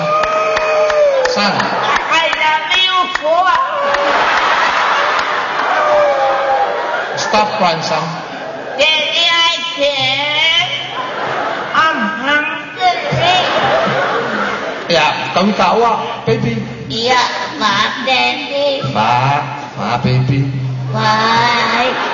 Bye, Daddy. Bye, son. Bye, baby. Oi, Daddy.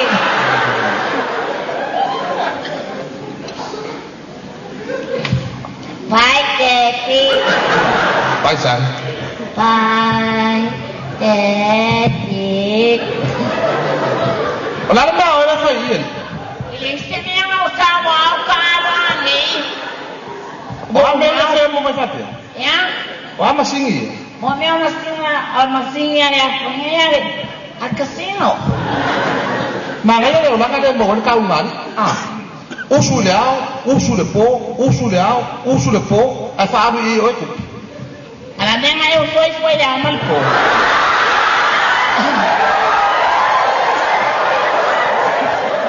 Waya kaya ke usu liao ko usu le po. Kini ikaw ka na ko sa niya ka, ang taon niya ko kaya o kasi sa casino. That's all.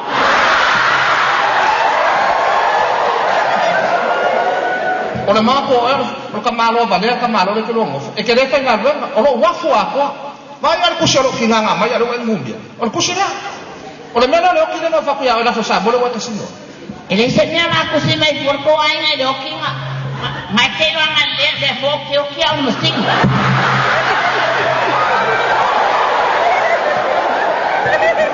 Ele fa pena ke fa mare valia. La agena me do ki o le ha musting. Awai ke me so o me winga por pananga tanga.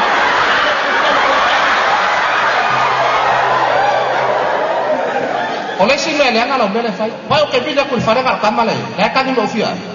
La o tanga le ya festa ke fui na sikiu mar kale de ku ko mar kusai.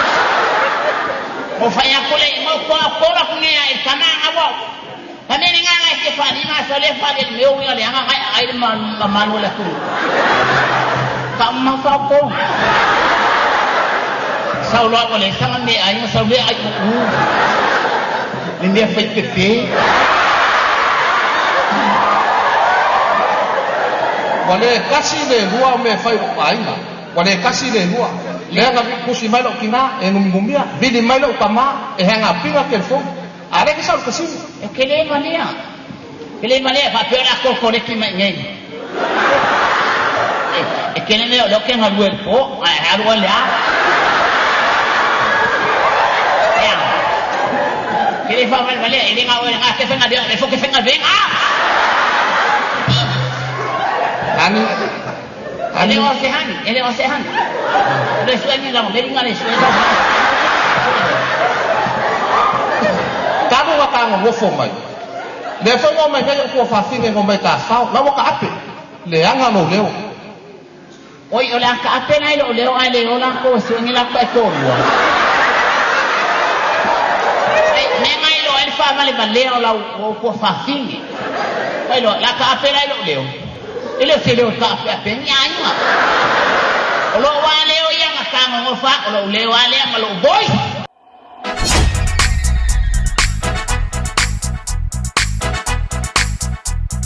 DJ Magic.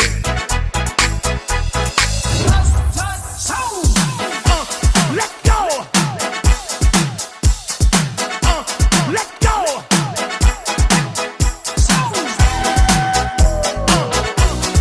Hey. What's happening? Oh, hey.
Ya, va via nga mo tata le nei tai luas frui va minuto le o te nei ia leito lies fulu.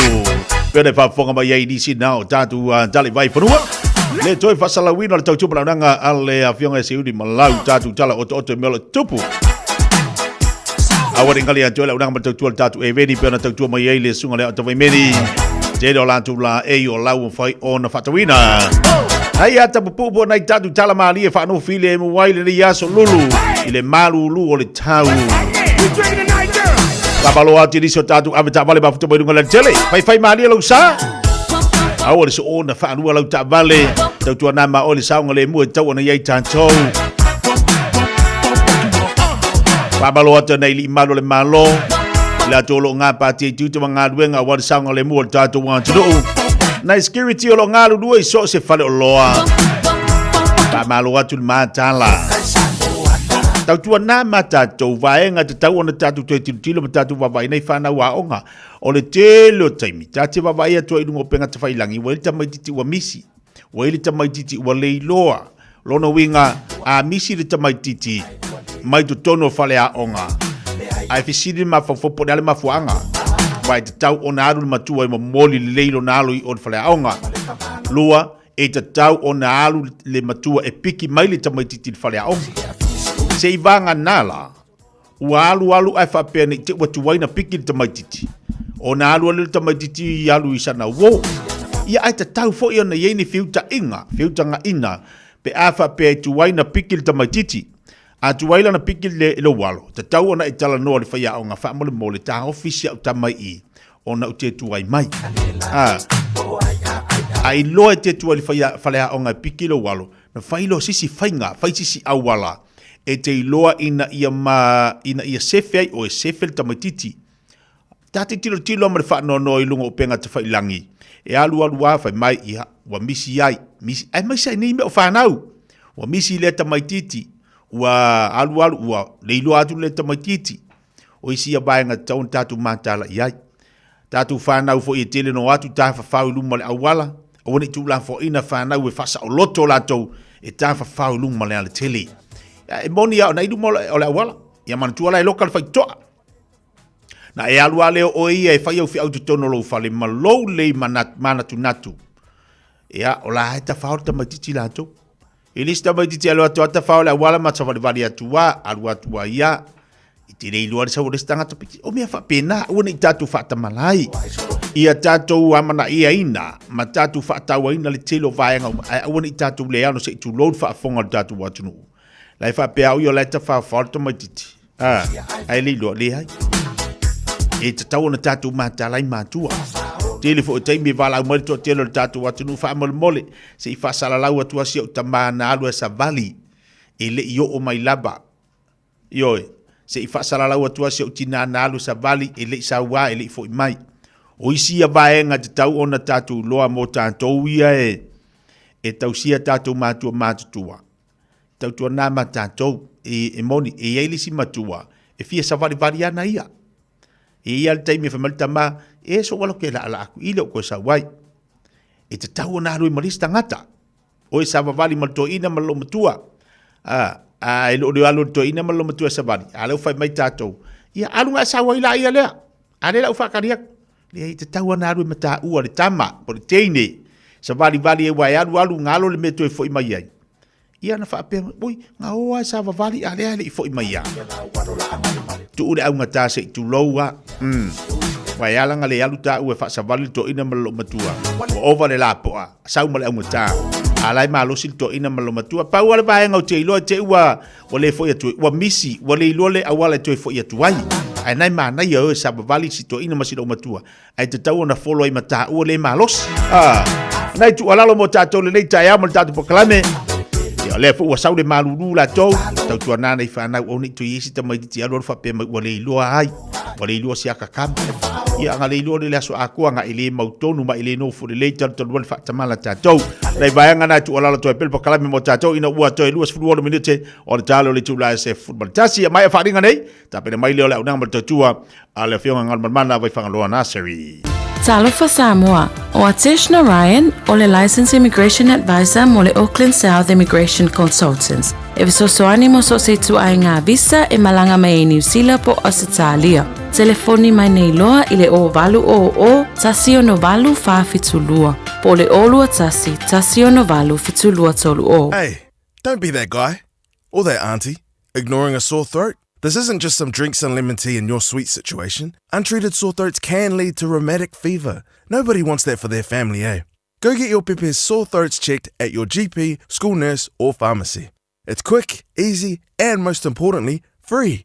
So come on, whānau. This summer, take care of your tamariki. Get it checked and get it treated. For more info, hit us up on socials at Stop Sore Throats or visit stopsorethroats.nz. O mana umie oe po se siolo a inga se fisoso ani tau fe malanga inga mo New Zealand. I mata au po pe o le vaita mai no whanau po ngā luenga. A whai o lau tali o le ioe, wala au loa Ken Ferniho o le Fern Immigration Services. E iaila na laisene, ma ua silia ma le se 15 tau sanga o lana tau tua.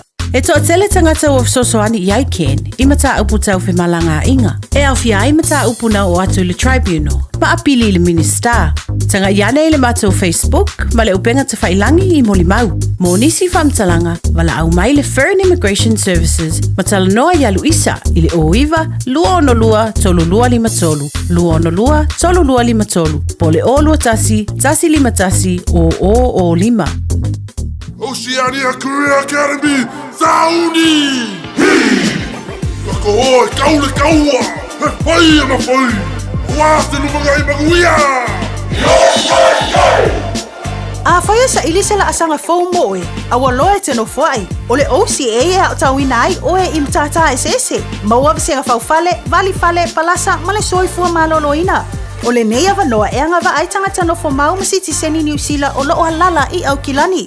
Le sitala nei loa I le OCA, I le go.oca.nz/apply, po le vili mai I le o varselau ono lua lua valo fitu tasi. O varselau ono lua lua valo fitu tasi.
Esa ola valea, ole te tau.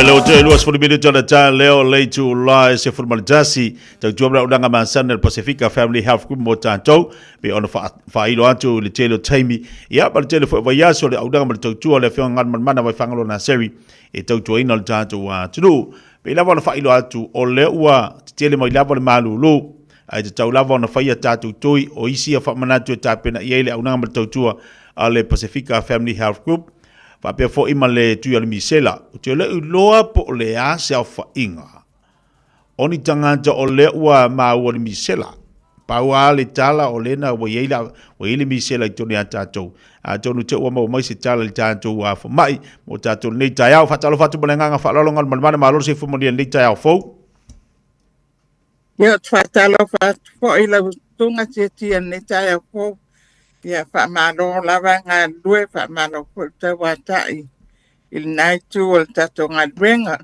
yo fa talo fa tu po ile pa ia male malu yo tato watunu o lo mau mai ele taplo kalame tunga fa pe nga mola to fa tu ya me sel pa ia la silasi o samo o ta fa testamenta o ni time ya talo fa lava fa isi te telo le malu lu ia ai o le tele o tau sanga pe ona failo fo tapu kala me latu lava yaso on mal mana ia ia ila tu e afi o so se fulu o so se tau malu lu afi el fulu te le lo por al mafu anga ai o fa mana tu ia mo tapu kala me e te tau ona faile tui tau ona tau ona nga i falo el fo mai ai le fo mai e tau ona faile tui el fulu ta le lava tau no anga tia o lo pe special fulu yo e te fulu nei il ia te toi fulu fo ele te tanga e fa pena la vale el soi fuanga le o tasto yai o le tipo ia tu langa tia o le tasto wa anga ila wa ma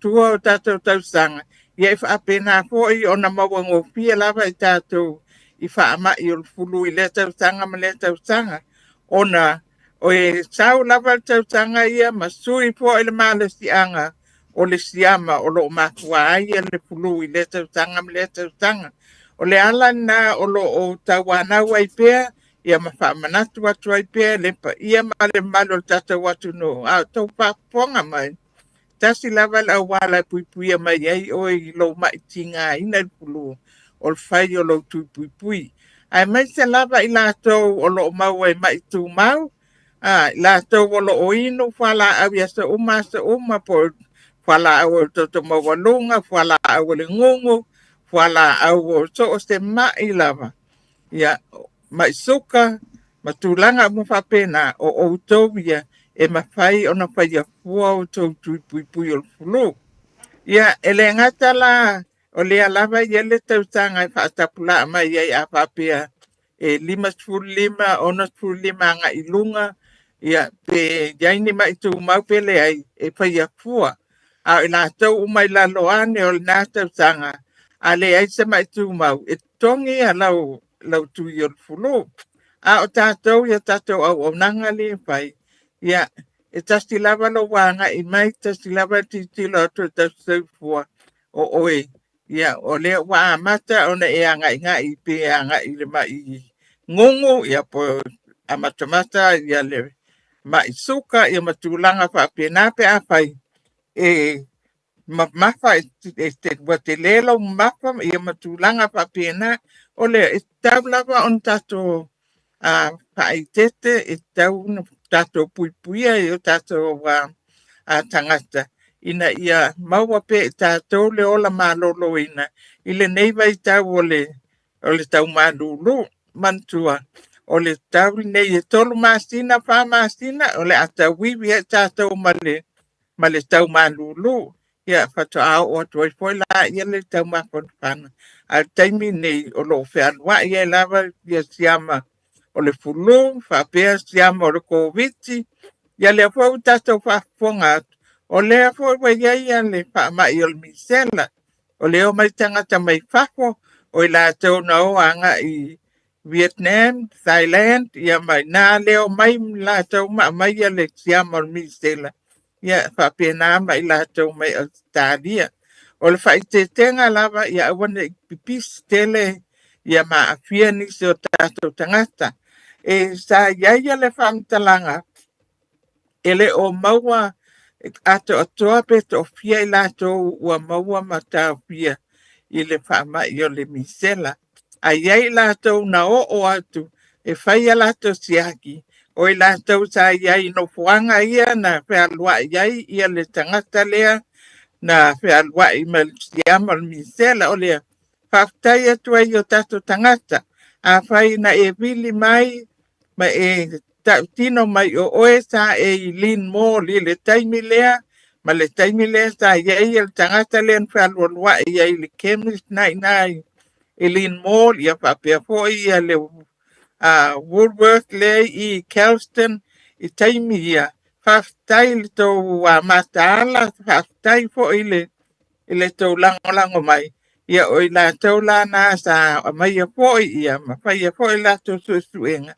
Ia ma whai loa tuai, e le ai le i maua la tau i le siamal misela.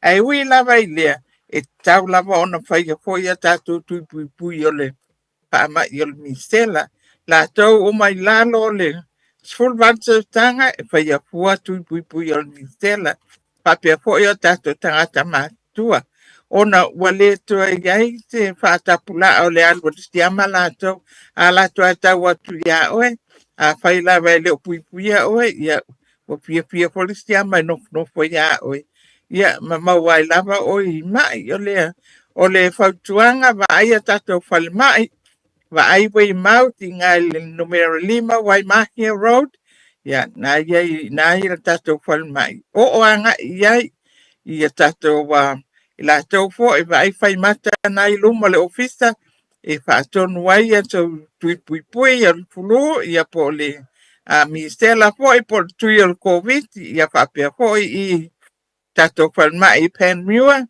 ya oro iai fo ia moe ma alaina i nai le front desk ya tal noanga iai ya ma fai atuanga iai ia tui pui o lo mana mia le ngata po i le tato fal mai fo i paptoi i nai 32 King Street na po iai nai o tato o fai ngā luenga o atuanga iai na e ma fai ona fai iai tui pui a fai a fua ia tui pui pe a fai e te qualify nga i ai vaenga le ai o tele lava e fai a fua mo tato tangata wa ai ia tato tangata matua a le mawhai ono o mai le ofisa vili a tato numera e mawhai ono o atu la o fai ngā luenga e fai a tuio tua asina sina tonu o lawa tonu o mauta malawa ia whapea fua tina to tele le whanau e fai ta ona e alum fe avea ia nga ile clinic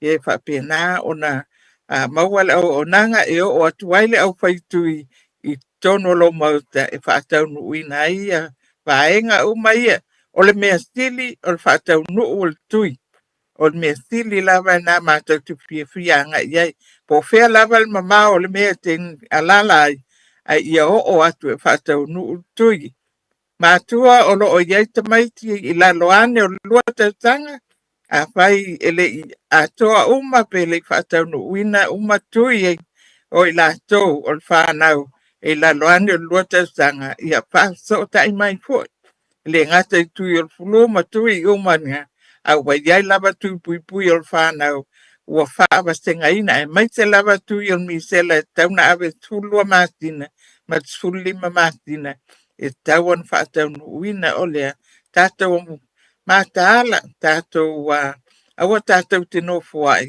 Ai whao ngā umanei au nanga tia pe iai se isi vaenga. Le ai, le o mana ia vaenga ia wa sauno ia ila o fionga o le tui o le misela le na e sauno ia ia le fuwa tātou lo. O ani au ngā amata o le tangata e mo le misela. O aunga o le misela. E amata mai lava i le tinga o le ulu, amata mai tale po ia, ma le fiva. Le fiva la e amata mai le fiva e na o ai la ia le matua fiva, mo walunga lava o le fiva. O le pata o le tino e pato a dia e mai po le umo le aso mua aso lua wato. Ai o aunga lava na o le fiva, o le tale, Ia, e pe yo ha unga lava le fulu. Ia ma tangi mata. Ia, ma tulanga pa apena. Ia ona pata mai ai lola ia le o le tino. A mata mai lava i folinga. Pa solo mai ai na pata uma le tino ato. Ia o tamaititi. Ai o le fiva e matua maualunga lava le fiva. E pe o aunga e masani a ia tia e whaatese ai po ia mātua whapea na o le fulu wa ia na o na talitale po ia lele ma le aile to mai titi mtulanga whapea na ai o le fiva lava o le mea pisto stili na e matua maualunga loa lava le fiva e awa tātou tukatan a o le fiva po i e oso mua lava ia matawa na ai tango tua matua vevela lava ia lautama ia ia maabe vai koma ona ele ngata ele misela ai fo isti mai e ia unga fa pea e ia le pa mai le ole apa le fiva fa ai po le meningitis tanta tomate tu ia pe ametse lava pe amoso mo lunga ia le fiva ia mal dale ia mal tomate le wale mawhai ona whaanga wa unsettle le tamaititi wale ai ia matulanga na le tang ia taslava la le o le rash le o le pata le tino ia tātou te mata i tuanga ia wa tātou te no whai ona e iai le taimi pe kia lato le po mai ai whapea mai na o le fulu ai le iloa o lea iai le si mai po le misela po le piva pai ai ia po lesi ia tu ma ia tuanga i tua e o anga ia tulanga le ia pela os famtalanga nai lo fa fasili a tia malo fa tai ta wo fo nei vai ngai na no fsi fia le tatu wa tunu ina ia wa ai mama ta tu le nei fa nau matatu tangata nei te wa fia se tasi ile fo tu nga ngas ia ale wo lua un amata pe ona ia ta sel fasili afa pe nei la wa mo tangata mi sela ai fato a faile tui e ono so soani le tui le tangata le wa fia le misela ngal mon mana apa pe na faia lo tui misela ai te ia wa e vai atu o le wa pata mai ia le tino o le wa ia unga ien pe na ta o lona winga o le wa react ia lo tino a nga i le tui o le reaction la le na lo tui o i lo tino o le wa amata ai ona pausia ia penga fa natura e amata ai ona te lona winga o le wa nga yoia le tui e fa o Sofia ia lo tino ina ia mafai ona fai a penga fa natura e te siama misela o le tulanga la na o lona winga e fai atu lo tui ia pe we sina tama i yama pe ai le iono pe yo la sa mo ai le ia ai te no wa fai atu le tui ia amata lona na fa Sofia ia le au penga fa natura e build up e te mai ia le la le wa adia e mai ai loa ia nisio o aunga ia ai le tinga i nai la ai ia va ai pe lava po ma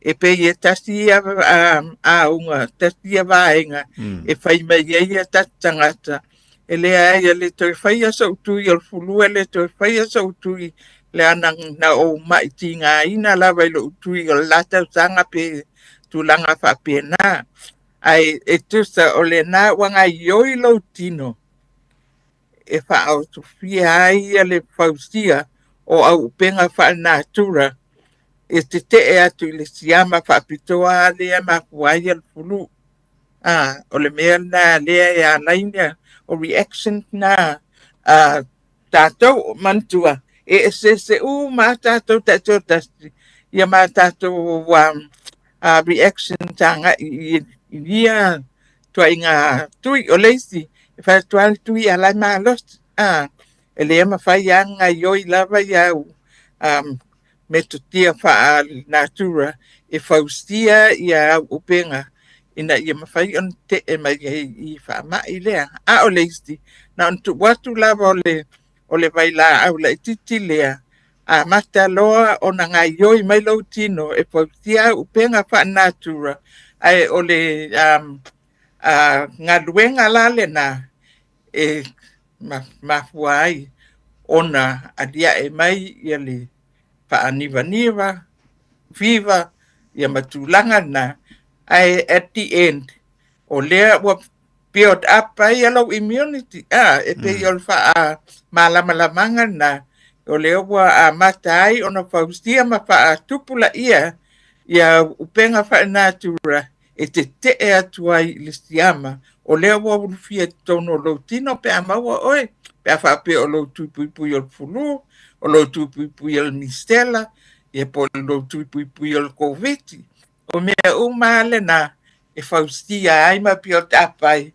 ia lo wa immune ia po au penga fa natura e te atuai isiama fa mai le ama wai le na ave ia lo tupu ia se fa amtalanga fa faingo fiena tia tau fa mtalai le nga o tuipui ia ma tulanga fo io ia lo tino pe fa ia tu lo tuipui ai te wa wa oso ai ia ni aunga pe no ta ia ma oso so fa ma lili ma tulanga fa pena ia ele ai ele fa pe o te mai fa ele ai o roaunga o lea ua au ngale tui wa matai ona ngai yo immunity ia po au penga fa natura tono lo tino e ngaosi ia ia vaenga le ya e o tu lo siama ala wat tu mai te ia ma fa mate ia ia nasiama ina ia awaine ma wa oi ile fa ma ile na la ia fa lo tu pui ya fantalanga le molni tu la molni la va fantalanga ya fa so tai mai lo ne tangata va ai tato numera o le over silau tolu lua o tolu ai fital norma ya ona fa sila ya le ya la to la talia tu apa you pen viewer ya press ya le tasti ya tal no ya pen viewer apa you way mouth ya fa pena o mile lua ya fai o papatoe o mil tolu pe mana e tianga ya fai ata tu pui ya ma e fita no ma ya fo ya na fai la ya le tu lo numera ya ona o fasto ta ya fai la ya le ya tia ma lo fa alo lava alo fa tai mani te le vai nga yo fa mana tua ma le tu ala lo ta po kala me mo malo tantu wan tu mai sia na yo tatu tangata ma tua tatu fa na mo lo tilo tanto e so soni el ni pokalame ia mo tatu uma ina ia fa ta wa ino lo tatu wola malo lo ina o tau longo vanga ta wa le i te mi alo ngalo ia pisi fo i au manga luenga ia ai tawana vai fo mai ia fa te tele fo ilo to tubla nanga mo mana mo nei va ia so tatu wa tunu se vanga vai si vaenga malanga falol ia le ai na tasti lava me ale ti tio fia nan fa manatu atu lava si o tato watu no fa mole o tato au whainga luenga ai iai lava te me te le malia ai ia pe iai fo esis mea tato tala noa wa mai tau wina nisi ia tia ia e o atu fo ia wa fa ale a fa iatu teine li tonia fo mai ia matulanga fa pena ia e pe fa o so ele mista matau fa mista ia fa mal rosti atuaia i fo ia mea ia pe le maua fo se appointment ia e mantua wa pisti ia nevai tau su en ia vanoa fo mai ia maua pe le to ia maua pe le fa palpale fo ia tato ina ia mafai on tato ngā lue fa tasti lea vaenga o manatu e tawan fa ilo atu ali tato watu no ai iai lava se complaint ia po titi mea ia fasto tai mai ni lo ne tangata yon tato so ala upule ai la ia lea ia matu ina ia mawal tato wa ngā lue fa tasti malfair fan ia malfair ta ia malo fa alo lava tia nei tu la Alo fa tai tere lava ngal mana maria tere tiu te mga luenga mo le nei vai asa soifua bai manuia. Yeah, soifua ia. Lei o le tautua ma le unanga fa o pele na le afionga ngal mana vai fangalona seri. Tau ngolongo ma tu atu ya te oe ma tato umalava ya le tau o lo soifua malo loina. O le tau ngolongo e se le mana i fa manatu. E ala tau ngolongo e me ta o le lofa. O le fso swani e me ta o le lofa ina ia saunga le mu oe. Saunga le mu au, saunga le mu tato. E foi tato e halo lua fai me mu se vale fo ma. A fai atu fai me o le tate malos. Fai atu alo si akil fo ma. Me o le hai malos. Yes. Tato te malo losi ya. Tato te malo losi. Ai ta taua. Fai ma fai sina malo longa.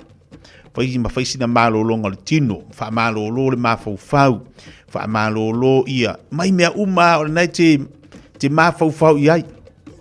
Fai matau fai e mai foi tatu ngaluenga o lisi tangata pe a vela na ngaluenga ma me ale alu ngaluenga ilisi aso ia pe wale pe wa mafo fo ngaluenga no e te taua na fai ma fai sina malolonga over for the piece tatu ngaluenga ma tatu le musi malolonga e mana o mia fo le tino la tu le malolonga ai taua fo ilalu wale vai fo mai o lisi tangata tinganga fulu ai lo wa fai ngaluenga tau ona fai ma fai sina koma la tu o tino o le tau longolongo fo ina ale po kalame ale afionga ngal malmana mo tanto fai ma fai sina malolonga vai fo ala au vai tu e pui mai tanto le telo fa mai ina ia ma fai o nga saunga le mu tanto se mal te malo wati le wa tasi minute o te nei ia le tu la se formatasi ni sina o tatu falinga se mai tatu telefone ngala Britania Radio Samoa.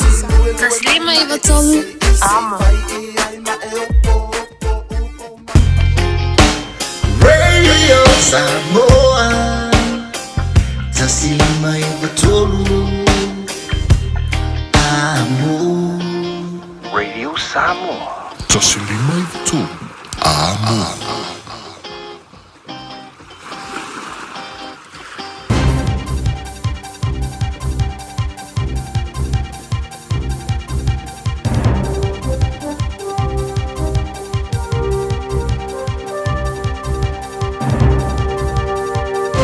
In this update, the employer of a man who heckled Winston Peters could have the right to sack him. The man who interrupted a rail funding announcement in Wellington yesterday has been identified as working for the environmental and engineering consultancy firm Tonkin and Taylor. The company says they're investigating the incident. Peters says he doesn't care if the man loses his job. Employment law specialist Jennifer Mills says the level of heckling clearly brings the company into disrepute. At the end where the individual calls the minister an effing moron, that's verbal abuse.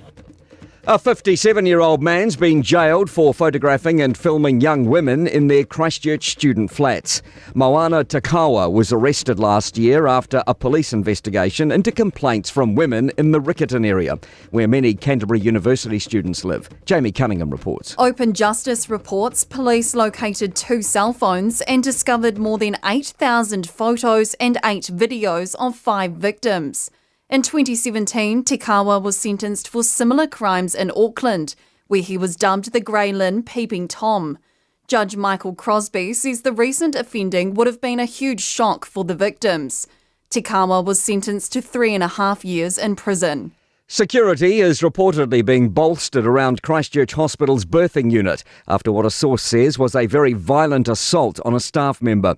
Our newsroom understands the woman had finished work at the community birthing centre, Kurawaka Waipapa, and was likely walking to her vehicle when she was attacked. It's understood she wasn't on hospital grounds. An email sent to all Health New Zealand Canterbury staff says additional security measures have been put in place after a serious assault.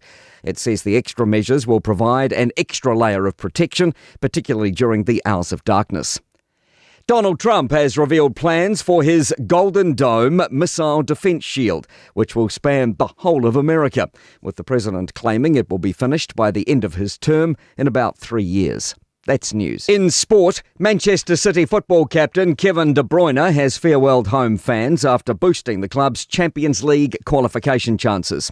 They've moved to third in the Premier League with a 3-1 win over Bournemouth, meaning a win or potentially a draw with Fulham in Monday's final round will guarantee a top 5 finish.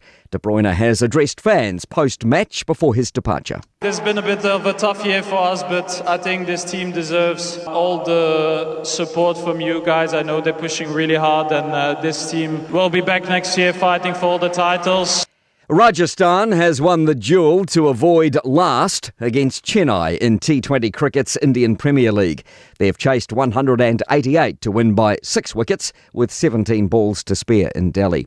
That's sport. I'm Malcolm Jordan.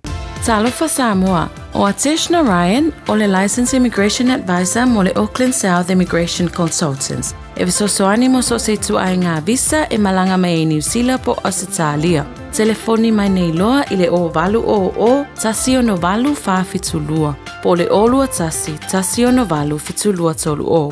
O mo mia se visosoani i lau whaitau tusi, po le ingilisi. Wofo ina tunei ele life skills, po kalame ole intensive literacy, numeracy, and English language. Ele eise tutong e fsosoani mo oi. E iaia mātou vasenga ole foundation skills level 1. E whai fua po kalame ole adult community education, ACE. E fsosoani le filifilina o se vasenga tala whiangai, mo roho o langa a onga. Palau mai loa le o valu se lau, o lima lima. O valu se lau, o lima lima. Life skills made for life. Hey, au ona ia vea oe pei o isi tangata e manatu maa ili wha iti ngā. Ele na o le inu le vaiti polo na seki ai lea. A le vave tonga fitia le wha iti ngā. E ono o le tūlanga e maua i le fever rheumatica, ma e le ai lava se tasi. E mana o e o se pele le nā tūlanga. Aia. Ave loa na i o walo, e whaile siaki le fō mai whale ainga, o le tausi mai le aonga, po le whale talavai, e vave, whaingo o fie, ma le mea sili o na tāua, e le toto ngia, e ma whai foia na whaile tui o le baisilin, e ki lia atoa ai, saula ia Samoa, i le neiva i tau o le tau mawhanawhana, ia tausia le leina i o tātou alo ma whanau, whaile siaki, ma whai loa le tongu fitinga, mo nisi whamatalanga, sa iliana i lunga le social media, Stop Sore Throats, pe asiasi i lunga le upenga ta whailangi, stopsorethroats.nz. O e si la fia me e whaatino e mawhaiona e umia iso fale motu le lumanai. A whai fo i iso fale motu, o e si la fia mawhaiona whaatino ni isi o fuafuanga, e whaonga aire equity o lo fale. A wane e misiere por kalame, o le malu i fale, ia fiafi o soruru taitasi le se fulu e te aile whaa. O le a e si la fia ai au wala e mawhaiona e umia se fale motu le lumanai, ma au wala e whaonga aile equity o lo fale motu, e whaata waisa isi o fale, le por kalame o le malu i fale, ia fiafi o sorulu wa yaso taitasi, se fulu e te aile whaa. Alofa, we're the Katinas, and you're listening to Radio Samoa on 1593 AM.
Elevada, tiwia,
pai ata o le Samoa I le Samoa.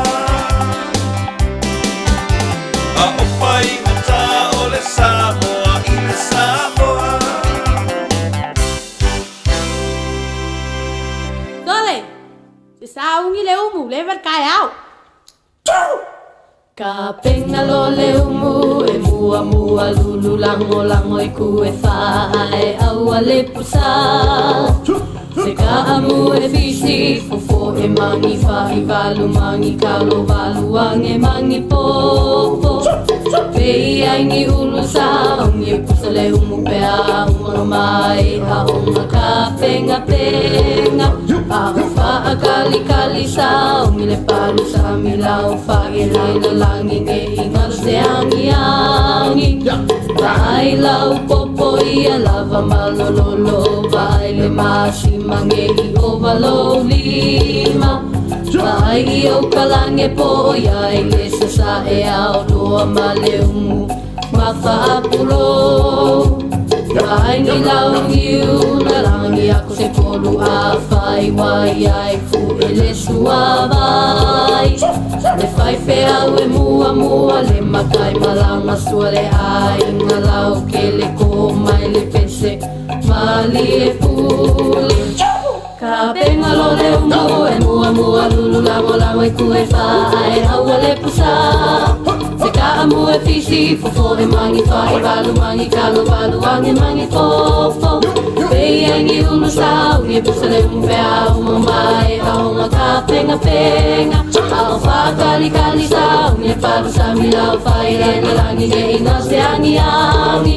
Vai lau popo ia lava malololo vai le masi mange I ovalo lima. Vai au kalange po ia I le sasa e ao loa ma le umu ma whapulo. Vai lau ngiu la langa ni ap se konu a whai wai ai fu e le sua vai. Se whai whea ue mua mua le makai malanga sua le ai ngā lau ke le ko mai le pese mali e pule. Ka penga lo le umu e mua mua lulu lango lango I ku e whae aua le pusa. Se ka amu e fisi fo e mangi whai walu mangi kalo walu angi mangi popo. Pei angi ulu sau ni e pusa le umu pea umu mai aonga ka penga penga. Ao whakali kali sau ni e paru sa mi lau whai e la langi nge inga se angi angi. Vai lau popo ia lava malololo vai le masi mange I ovalo lima. Vai au karange po ia le sasa e au loa ma le umu ma whapulo. Vai ngi lau ngiu la rangi ap se koru a whai wai ai fu e le sua vai. Le whai whia e mua mua le makai malanga sua le ai ngā lau ke le ko mai le pese mali e pule.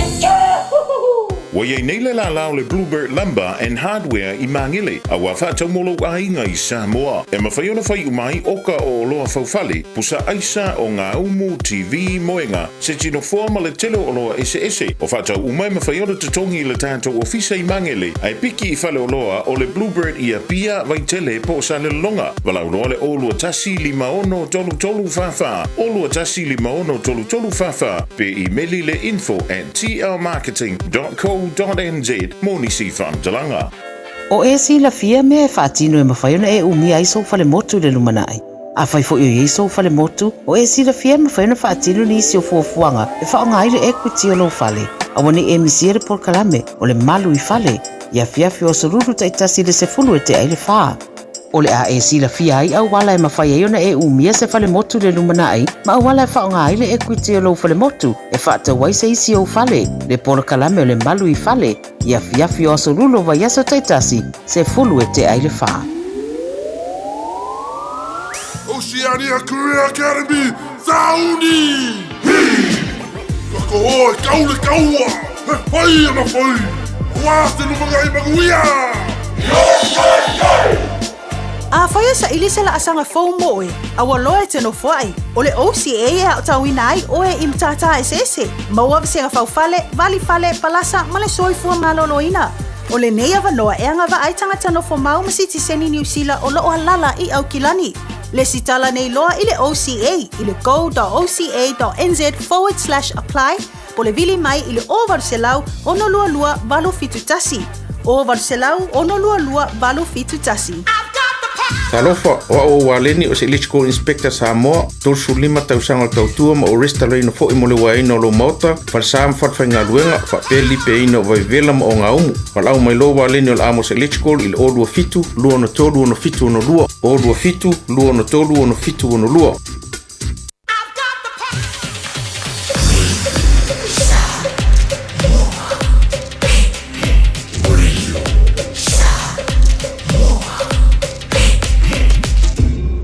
Moi tu amo.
Ya lo sun family telo tele jula se football chance le vaiva.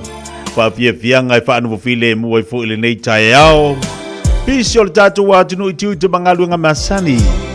O ngantono le vai solo tatu fia ngai pe ma tatu tiu te. Ma lolo no sai ma lolo fa ma lolo si.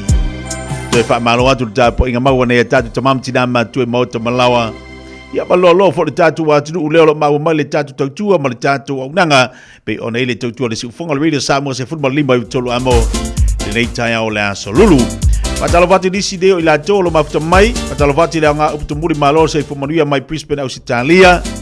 Mariana faalongo fatalovati nei tayao. Pida nidiko mafuta mai na Swenson. Malo faafutai. Tony ya finau. Patasi membala ingai nai papa toi toi. Tele tawa sili. Tawa sili fatalovati nei yaso. Fapenda fo ia lave iao umi. Talovatu le nei tayao foma le yaso matango fie. E se te taga mo fatalovatu po kalabe Marcelino Brown. Malor se fomonia Tuli Tariolu mai melpore au Italia. Fatalovati ante o tou abeli fa bana mala alo mafutu mai nai Wellington. Destiny fatalovatu po kalabe penafo na ya mi o tele. O yei tatou tala i dunga o penga tfailangi a wafili faitau al tatu watu nuu. Melo tupitino al tatu watu i Samoa. O la mfai ona falau tele iai i alau faitau nisi nei o vaenga alo mfai ona oto mai mo tantou. O niso tatou tala le aise swinga i tongina o ai talafu ale malo. Wafunga mai le aise swinga i tongina o ai talafu ale malo. Tangaluenga ya tupe. Tasi o niso tatou tala pe ona iai. Neo fa pe mai lango. Ele komiti fa afoe ale Joas. Le so loia o le tula fono. E moli ai tu si tala matangata lau tele i le tau whaleanga. Te whaafonga mai la tatou tala lea. Mana ia fo ili whaafonga le mai whai tau le tatou tala lea. Ina ia eru fasila fia li tūlanga o lo i ai tātou. Lango e le komiti whaafoe a le Joas le so loia o le tūla fono. E moli ai tu si tala matangata lau tele i le tau whaleanga. Tasi lea mana i ole vaenga leo mawhai ona au mai tasi leo tala mana i. Ona ina ia mawhai. Wa le mele leo tatu wawai. Ia wa tele ina mo lia to telo i lanto. I lunga o penga te whailangi. I le lanto wa ia te tau. E wha leo wai ni o lanto langona mini o lanto manatu. A lea la wa ave i le lango komiti wha afoe. E solo i le tula fono le mo lia tusi tala. Matangata lau tele. I le tau wha leanga. Ya mana ia faitau manino iai. Faitau manino iai le tatu tala mana i fo ina lea olo o to mai. Ya mai fo ini so vaenga ma fa leo mai nisi o langona. Pe ona iai le tatu tala. To e filifilia i Saole Titi. Saole Titi ma Eva Pithen e avea ma ofisa Silion tangaluanga tupe. Ya fa popo fono fa vai ua fa mautu sangina 5 mo miliona lona tolu. Loela te mamao ona mai a le ole nei tausanga. Ole le no fa inga nei tausanga fa ta apele ole. Ole afoi, ole parmeni. Ta pena ai mo fa inga palo ta tausanga fo. Le wa mali tatu tala mai. Le fa popea ia fono fa vai. O fa mautur sangi na 5 mo le 5 miliona. Fu ala ia. 5 tausanga. Tau ona 5 miliona. Le la umat paya inga o lea le fatu atonu miliona pe atilo tilo la iai. Inisi nei o tātou au tala. Le fatu atonu miliona. O sui el komito fono whaavae o tu malo i tolu e awhiai ia sanga ngatasi, mai maunga lua, i le moto o polu, ma whaasale anga tolu i savai. O maunei le awha inga o le tolu suma tolu i tu malo whaapalota ua whaamautur sangina. Ole miliona. O le tai tolu miliona. Au lea ta pisa fo to telo tatou fai mai. O le bidionga e va ku faonga. Ai ata tu tilo iai. E tele ai tu malo la ta te va vai atu o la nga i bidionga. Tele ai tu malo la ta te va vai atu wa tele vaenga ua mautu. Tele ala tu pokolo keti o la ua fatinoina ona o le miliona. La ua fatinoina o le miliona. Wa ana le neli miliona. Ele mafai ona to ati nae. Ele to mafai ona to fa fowina, ele mafai ona to fa leia nisi o vaenga tu tono nisi o tu malo. Pi ona iai ia lātou vai tau mafa. E iai ia lātou ni mea fo ia e sa lātou mana o nao iai ma lātou mo e toi whaade leia. Pei tai o le tā uala na miliona. O leo mo whai ona toi whaade leia risi nei o vaenga. Ia o a o ngare whanau. Ia o whaade leia o komitia na ia waluma manai tina. O le whaade leia o malu malu. Te le ala vaenga o leo a tatu tiro li miliona. A tonu o le alava lo wha solo pea ia vaenga o lo anga iwa leto e lua la miliona. A tonu umale pa ia ingani. Ai umalona saini tai miliona. Ale ai tu malo te tasi. Na vava ai rola ia lea. O iai se swinga fo. O iai se au ngali miliona. O iai se va inga ta ua li miliona i le paya inga. Vaenga lana e tatu di tilo. Iai ia alewa mana ia lea fuwa whapea mai. O lewa iai tu malo ua whamautu le toe senini o la tauta i miliona. Le miliona lea lona tonu. Ia malo, whamalo atu nei whaipule. O tu malo taitasi. O le atu olo taita ia fono whaamai. Ia ile mawhau le lei, ma le mawhau tonu. E te tau wai o na whao ngā te tau le miliona. Mō me te tau o na whaatino te tono i tu malo. Ai mai se a o ngā nei tamaiti. Te leo nei whanau e wawa ai atu iai. Iukta i le NUS e whaisi taunga tā. O isi a vaenga tā ua e alu au ngā aile tai miliona. Pe soasoani e pile o nei tamaiti le haonga la tau. Nei vai te mo whaiti taunga tā o le soifuanga. Ai a tonu. O le ao ngā di ele miliona. E wha o ngā ina i tamaiti. E le mwhaiala na umala le ao ngā tamaiti ti malu suela na ngaruenga. E le mwhaiana te ilo na mawhau whapea a. Whawhitai a na maua le soasoani le malo na tue wha wau isi a tā onga. O la ngona le mawhai e le taitai ngalo le alofa. Na i vaenga tātou te iloa. Le aru ao ngā ili tātou miliona. Tāru sia wha au pēl tātou miliona. E wakaunga kāra soifuanga. O le soifuanga le wai wataunga tā. Tātou tiro. Le lei tātou Samoa. E taunga tā le tau oloa. Ala e maua mea ai au tā wharefale. E ala fo inga tātou le ai whaspuha am tātou le ai mo. O tātou wā le whanga o tātou mea whanga. Ia au ngai ele whape whainga kako anga whia. Minka ko poa whanga e au ka whau tātou whale. Ele whape whainga tātou au mia se lafu mo whanga i au tā whale ai. Ele lei tātou Samoa e tele au wala ma mea e mwhai ona tātou tāpena ina mo le manuia o tātou ainga. O atu nuu nei. O le tupea mea uma. Tupea mea uma. E tala noa fo ila ile ai whaatau. E te moe le whaatau. Winga le utala e totongi le tupe te moe ai. E te ai e whaatau le tupe. Te whealua i o le tupe. Mea uma. Tātou Samoa. E mawhaianga e moe whatoa e ala kau mala au whai. E te ala tua e kusape ele ai se e lengi ele ai se whasi maa moe ele se ala e mo le pepe. Ia wataunga tā fo le soifuanga lantou. E tātou te whaia ma le poto mea uma. Nei vaanga nei tu whapnat pe mo tātou atunu awa ringali atu oe te mole o te renga o tātou tala nei nungo penga te whailangi al Radio Samoa. Malana tautua e whaitau manino iai i melo tupu i tono le tātou atunu. Se mele te malawati leo toi lua se fulwale minete ana tā leo o leitu la e se fulwale lua.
24 hours a day, 7 days a week. Radio Samoa streaming live on www.radiosamoa.co.nz. Ua mawhai o na aura tula polo kalame le leimo o ia so taitasi o na o le langolango malosi le whale maliu a se alo le atunuu o ese tātupu Funeral Directors i Manukau City. O kalame le leimo oe, talo whalama. Tuisa e peru e leimo alo na whai upe lima. E ui lava ina o ia o le alo a o mea sa pōpua ngā te ai o ia. Na haoa o ina ai o ia usi tai. Tuisa e peru o Yesu na haoa o ina ia usi tai i ona pōpua ngā te umma. O le upu i le ngangana e lini o le usi tai o le obedient. O le hopa kohe. E moa mai upu e lua o le hupu o lalo, a kuo o le whaalongo. Loro winga whatino o le pito i lalo po o le vaenga mau lalo e whaalongo ai. O le ustai o Yesu na o wina i a ustai. Aisea, o Yesu e iai le poto uma. I le lalo langi ma le langi. Ai o le winga le au mai e le e peru. O le ata e tusia mai.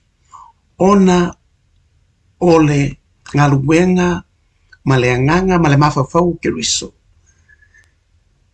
Na alu ese mai ilona nofo ali. Le loto ma le anganga maulalo. Ma le ustai. Lona nofo ali tupu ma le mamalu na alu ese mai. Ina ia iai le lalo langi yang sala. Pei ona soifua mai le whalo manu. Soifua mai i le ainga maulalo. Nofo ma milo fatasi ma tangata anga sala. Ino sia maulangia. Ta wembu iai tangata. Te e ona lava tangata yutaya. Whamata i whaingo fia i tupu. Mali i o le nei lalo langi. Ona lato ese mai o lato nofo ari. Mo lato tūlanga maurulonga. Ina ia whataitai masawa vali whatasi. I le maulalo o le olanga. Na ola e whaola. O le nei le moni ma le wha maoni.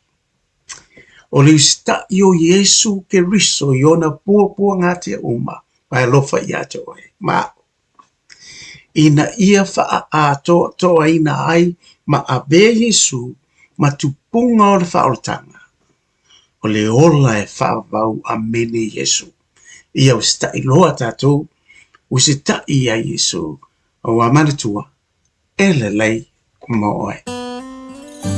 O le ese tātupu Funeral Directors o se whale maliu Samoa o le tali foilea o taimi whaingatā ona o le malanga al maliu ma le oti. E mawhaifoi o na lātou awina atu ma awina mai tino maliu o e pele mai so o se atu nuo lalolangi. Wala auno le ese tātupu Funeral Directors i le lua ono lua tolu fitu o o. Lua ono lua tolu fitu o o. Pea fiu ane ele se fulu ma le balu Norman Spencer Drive in Manukau City.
Yesu.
nanga le sebe mawai olo ananga tae peo TV, speaker JBL, telefoni Samsung, moenga Sleepwell, City no 4, pusa aisa maoloya o ngā ile umukuka. Mawafoi olo tu aisa vaitau mafa maisi. Tutongi inai New Zealand e piki alo ai ngai Samoa. Fausotai mai le Facebook po le Instagram ale Sapa Pia Samoa, pe emaili mai ile bai@sap.ws. Sap, lau fale olo numero tasi I Samoa. O le tai au fau po se ia o ngā amata, ua se lia ma le se furulua tausanga o lana au nanga I to tonu o au kilani nei. E lua o na la lai to tonu o le ai o mangele, o lo o au na ai fai a o ngā whauina, a wale a o tawina o alo ma whanau, I le ngangana Samoa ma le ngangana Peretania, a wale sila fia I le tū maanga wha le anganuu, wha pea le tusipa ia. E talia whanau a mata mai le tolu masina, se ia o I le ono tausanga. Tolu masina e a o ngā fuairo walo, pe a resi tala I le taimi nei, e iai ona ia inga whaapitoa, e 5% le whaapitoa mo au mainga. E mawhai ona o ngā fualo walo, pe a atoa le whao tausanga. E saunia e le a onga mea tau mafa, mo le whanau I aso taitasi. Olo o iai fo I le au nanga, mo le piki ina matoe mo moli atu o lo walo, I le taimi e tu ua ai le a onga. Resi tala nei loa, lo walo I le tai au fau, pua se ia onga amata, mo nisi whaamtalanga, fe so tai mai le numera, o lua fitu, lua fa, lua lima. Po le emaili info@taiaufo.co.nz. Awa o le tama e tusa maonala, a o ina matua, e le to e te aese ai. Mo tupe wha moli Samoa mana tua lo le Pacific Easy. O lo wha wau pea le tātou wha mitoa e nao le 5 tala te tongi pea e wha ngaina le Pacific Easy app. E wha tino ai au tupe wha moli mai lau telefoni wha mehai. O lo awanoa fo le tātou direct transfer. Ti posi mai ai au tupe le tātou account. Ma wha mali aina fasili lunga o telefoni. Ma wha tino la foino lau tupe ai ka wha mitoa. Mo le tongi no pili o le vai. Mo li te ngā tupe so se whale tupe Samoa. Pe te tongi nino no ngā tupe le nupi wha. Samoa House Corporation po le Samoa Land. Ma so se au nanga Samoa. O lo mawhai na whaatino uma I le tātou au nanga le Easy Pay. Maratua e lata le fitu se fulua tātou la la wa whaasopoli ai New Zealand. Whapea o tātou ofise tolu I o Tara o Tāhuhu Mamangele. Pe whaonga le Pacific Easy app po le direct transfer. E whaasawa ilo teimi. Ai sili atu na whaasawa I nau tupe wa taunga tāle penisini. Mo nise whamtalanga pala au le o varselau o tasi ono. Po numero masani au kilani. O le lua fitu ono fitu iwa fitu wha. Ma le lua fitu ono fitu iwa varu wha. Pacific Easy. O laupa anga mo tupe wha mo moli Samoa. Sunga o whenga whakao elo kawa le whau maunga Max Ila. Senga uka amilo I au kilani. Mo koe foi mai lawa I o Tara I le Tire World and Auto Limited. Lea mau aiso skoi ngā meg ma pa uka avar. A ole me Pico City. E ngā le lua lima ka alalwa yaso le kokong. Le Tire World and Auto Limited e te mawai ta avale ma pa utau ngofie ya New Zealand antoa. Mo fo ise ti mag wheels mo so se itu ainga ta avale ma le telo isi au unanga. Warren of Fitness ila na ole se fulu tala pia I wha ilo ieina e wha afafonga le Radio Samoa I nei wha abitoa. Talia wins quotes, cue cards, maisi. Walau lo le Tire World and Auto Limited I le lua fitu tasi tolu o mo pa uta avale. Po le lua fitu wha tolu lua o mo le whale inisinia. Ya le leis fululua minuta tale o le tu la se fulmale lua. Lewa se si atu tato unanga mal tato tautua le tautua le sunga toksia mo tato le nei taiao. O la mai foi si tato whailoa mo le tato tautua masani talo fa toksia balolo se fumanuia. Matasi, ya, malanganga bertiti, malanganga sama lalu san calok patwela soling pasal lau, ya kultau cai furta sepuluh kalami oleh pipi mai, le chula oleh tayau, dia le tu almonde auto almonde ya manual tatu pertama, itu malu saya fuman dia ketia. Donc si o fai si malu du tayau e fa tai le tu o ye yona au mafanfana e fa mafanfana ile nai tu, ya be se foi lo fenga tu te manga duenga, o mo o le malu si malo le tayau. Ya, salele ya, lebih ngarawa fa fo ya tia. Dia Yesus yo mai mafanfana lama awolo tato faula. Mangan lo yo se, mangan lo yo paletun, mafanfana koi oi. Ai di dia Yesus, ai awote mama Yesus ake tia. E fato ese o ye leli, ele se me la fa ko ese ko ba wi ai. Ai do anga ke di salamo ya la me la salamo ko ai ole ai. Wa salamo. Tino fai tu lang salmo. Oh. Tu lang ko te mafanfanai. Oh, te mafanfanai. Ah. Te mafanfanai. Mafanfanai ia. Oi, mafanfanai enta bangalo wang sala. Oi. Ma yang sala tanga tu me mafanfanga. Man me mana moto. Oi. Ke le nga manga onga ki fero e mau.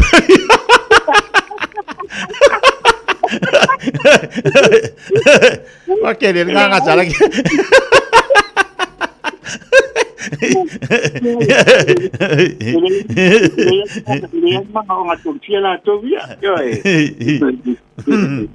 Kalau paya tu kisia, ya lele. Ya tu si mesa tahu lo Samoa ya. Samoa ya mesini ngakau ma e kokuri mai fako ese uma upu. Ya, o menga fai ele tu le tangata to tu li ai. Ya. Itu tu le patu ese tinale ainga, patu ese pa. Ese le. Ai. Pero mo ese me seu no faya. Mai faya. Ai. Be kau ia mal ma folo kuring awe. Mana stangi? Lei, ale tata tu mal tau danga masadi pe fa ilo mo tatu watu nei tayau la fatia tuksia. Ya, so pa tai la bela sunga te mo lo mato no fa aro nei tu la le tayau le inga la me fa po ya te ya. Pa talo fa tu fa po anga sambo po pe la tu fa ni lo lang. O sa ili malo ai atina e ainga ya be se fo ia tutono ka to e kalesia o tato o mau e tui pa pe tutono da to lau pono i sa mo tutono au te ro ya le fatalo fatala tung sia male kulenga lo me ka ya te oi tono mata tono lawa tono fa finga venga po fe la be mau me ne fa sala fa business ya ma to te fatalo pa malo fo mo mia pa malo le tawatai ya na fa ilo to tatu tabel amata mai lava tatu Toyota Diners and Nissan Atlas. Lo ye tatu tabeli te fa pa te ono pa tapo cap por 5 cap. Ya tono tatu lo to. Elo ye la tatu lo tono to tatu storage. Ona ole labor tatu specialty space mai tatu tabeli. Tatu fa solo mai la tatu family bench. Tatu family bench le ye le tatu spulu no fo. Ele sul tasi no fo se fulu no fo. Ito tono tatu lo to a. Toyota High Ace male Nissan Caravan. Yo, tato family bench here le tono tato lo toa, pa pe foi tato commercial bench, Toyota High Ace. Ela na noa ita bale ki sumai matala mai au ya pa ia lau filinga pa pe na visi ta bale tele, mole ai no to tele, a mi se lava le lava tasi ta bale pe o ele lotu tubanga pa penga. Ya. Tato fa solo melan tato piki up bo tato yuti ya, me masani lava tele tato piki up. Telefone tato range fai mai lau filinga. O le lua te sumalfitu, lo e lua te sumalfitu, te whangata mai lua te lus sumalfa models o tato piki apu. So e te lea tatu tawa le fawuru te tonu tato lotoa, e pai lau whiwhiringa ta su mai matala mai au, tato Ford Rangers, Toyota Hilux, Nissan Navara, Mitsubishi Triton, Mazda PT50, ia, wa isi turanga isi tatu piki apu, tatu piki apu ua mai o le te toinga, mana tu e specialized tato whale tabale, ya fo ele papi ingo tulanga umalava aftermarket po tulanga pa penga di met ma papi pi ni accessory tulanga pa penga ya pisili mai atung sian pa mama ni si tulanga o mala tato wa SUV la po tato Mazda CX-8 CX-9 Toyota Highlander o tato Honda tato Holden trailer placer yo papi o tato Toyota Colorado, yo tatu ta wala po e tu tonu tatu lo sai fa la ti pa solo mai la tatu SUV tatu lo mai la lo e fo ilal tatu tai fitu no fo le tatu Hyundai Santa Fe mai si ta vale talo mai pa pe fo tatu hybrid cars ta vale la iki ya nga mo le tutulanga al fa na fo to mai ya onga matanga venga ya nga la ta vale ya matelo la to lu manai ya tu no fo ia si alam fa na do sa ilinia fo sport cars mo tutulanga talo ya su mai matala mai a faila kilinga pa faila talo sanga mana tu sa mo le tawa tatu sa ba dinga lunga fa malama yo o tawa le fa tu susai tawa ta ba le lu fe tawa inga lunga no marketi ai ta tu ngato si ala to ya e fa ya sina ma lo tawa tatu ta vale ai ele ngapa ngale ele ngata ngasa mo le tulanga yo ja for det depends lava tatu tabal miro pu mai finance wal terminate o sia to emonia tu titele tulanga pa pena e fai tu na itawo tatu tabal accordingly le tupe o fata na mai le finance e fata wele sama na tua o le la mai e fa volta to sanga yo the one fitness ele e si tongi yo o le listala ino la tabal per registration ele ai si tongi el service ino la tabal ele ai se tu tongi mo le tolu to sanga wa baile sa mo tulanga ia le se me tu pole mo le tolu te sanga ta mai ona saini la ko kanate ala ba ai tung sia male mamalo tatu pule na lo sa au tatu tongi lau aseta tatu fasolo mai la ia tatu i fi e a peli masalanta la to se ta vale e dua fi tatu tiki ap mantua o tatu fasalang fa business e la ba ona ia ina fa pitu e tau lava ona fa mali ina tulanga uma oni si tulanga na to ia e apo e te piesi le fia i to telefone mamalo la tuno a fi mai matala mai au ma i kwanta vale foi abisa mo e so so ani tum sia ya o e fa mama tulanga uma pa su mai matala mai au na foi paina bala au mai tatu telefone pa mama le tum sia manatua le ta fa yo la tum sia o fa mar mama il mamalo la tuno le tulanga to finance ina e si le fia me uma ele ma fa no nga si me tasia ti o e sa mo ele ma fa ila ba yo e fa mama tulanga me uma na fa le lo filinga te fa le sanga pe fa wo fu ta sanga te le ai foi e fia la batung sia se pai unga ole ai pai ai sumai tala mai ao ile lucia lau kemeni stripe ne man kapu papato tu ta wenisi ale tatu le nai ole oiva lua fitu lima balu ta silua oiva lua fitu lima balu ta silua ala ke ponte be ai o lua tasi pa tuono lima fantasy o lua tasi pa tuono lima fantasy Samoa a pete sumai ale mo mai ile office to no tatu toa ina de filia ia roof fuimono la famulama foi roof tu langa malava el tatu al tatu falta vale so so ni te tu el fengo la talo sanga nisi tu langa fimana mai ya sumai tala mai a paisi tatala Samoa ni tele la patro sanga temnete tia pato papa se fu fa manuia le tu fai lo puni maline ya su ya tu eloso a terminei ya pato fa tu eloso tia sai foi ya le lei tau chopa danga le songa tung sia per fa fonga tatu wa tunu ole olo tasi fa fi tono ni fa tasi olo tasi fa fi tono ni fa tasi ole lua se lau Kevin T Stripe na I Marukau ya olo ia ile tau chopa danga fa sanga tonu lava man McDonald la fa la ia ia le ai tala fotung sia di umana tongi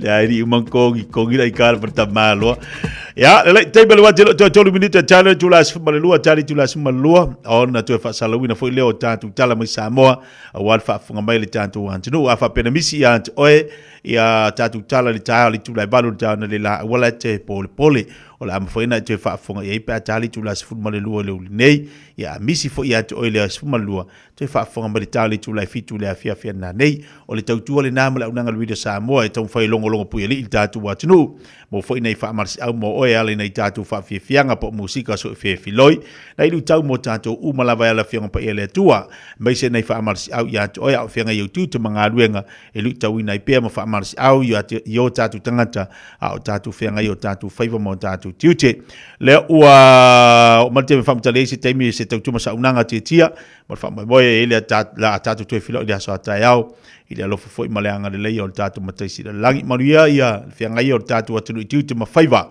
mai se foi tapo inga maua nei tatu tu asin sina I moto malawa au finga luenga le tu e famuli tele lava le tu ya te auto talo le si ainga molisi ainga talo le si molisi au fianga tatu tu ma faiva e mai se a onga nai fanau manuia lava single le yaso le maftomele tatu atu alo tele tu lava samola atu pele so I fu mai manuia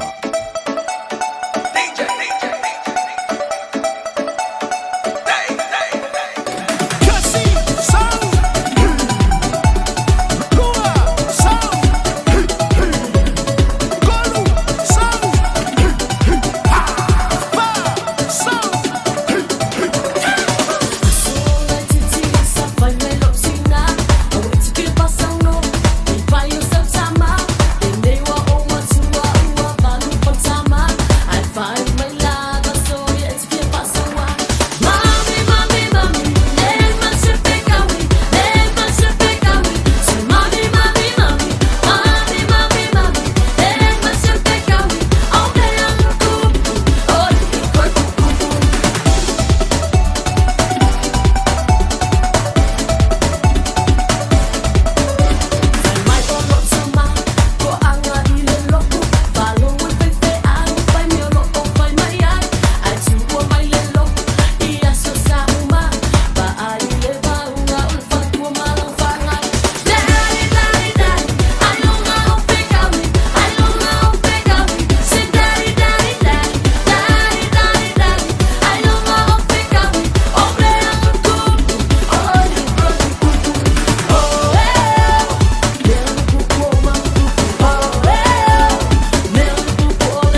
hours a day, 7 days a week. Radio Samoa streaming live on www.radiosamoa.co.nz. Usi mai alau whaafafonga. Telefon mai Samoa ya sa taitasi. Wa au mai amo oe ona ole langolango mai ale talofa voucher. Whatalofa no tātu o tunu uro ngā tutono le nei fo i wā yaso. Ia usi mai alau whaafonga. Wa whailo nei ele mtanga luenga o tupe le malo ele o iaise suinga. Ire tongina o ai tālafu i whafo. Ona o lo muri ta ia au wala whaale tū la fono se ia vanga nā. Ua whaia ni suinga. O le pepa o whaasara longa whala wa i tele mai lea mtanga luenga o lo iaide wa aia ma le pule o tupe le malo. Wa tali atu ai ni whaasara longa whaata tau le tūlanga. O lo pule ai ngā luenga tau tupe whaasino. Ire te tongina o ai tālafu. Wa whaailoa e lea mtanga luenga le malo. O ia whaasara launga, wa tai se ai lea tino. I le whaasara launga le nei o lo whaailoa ai e le aini suinga ua whaia i tupe ua maea. Ona pasi aina i le tala whaatatau o le tupe.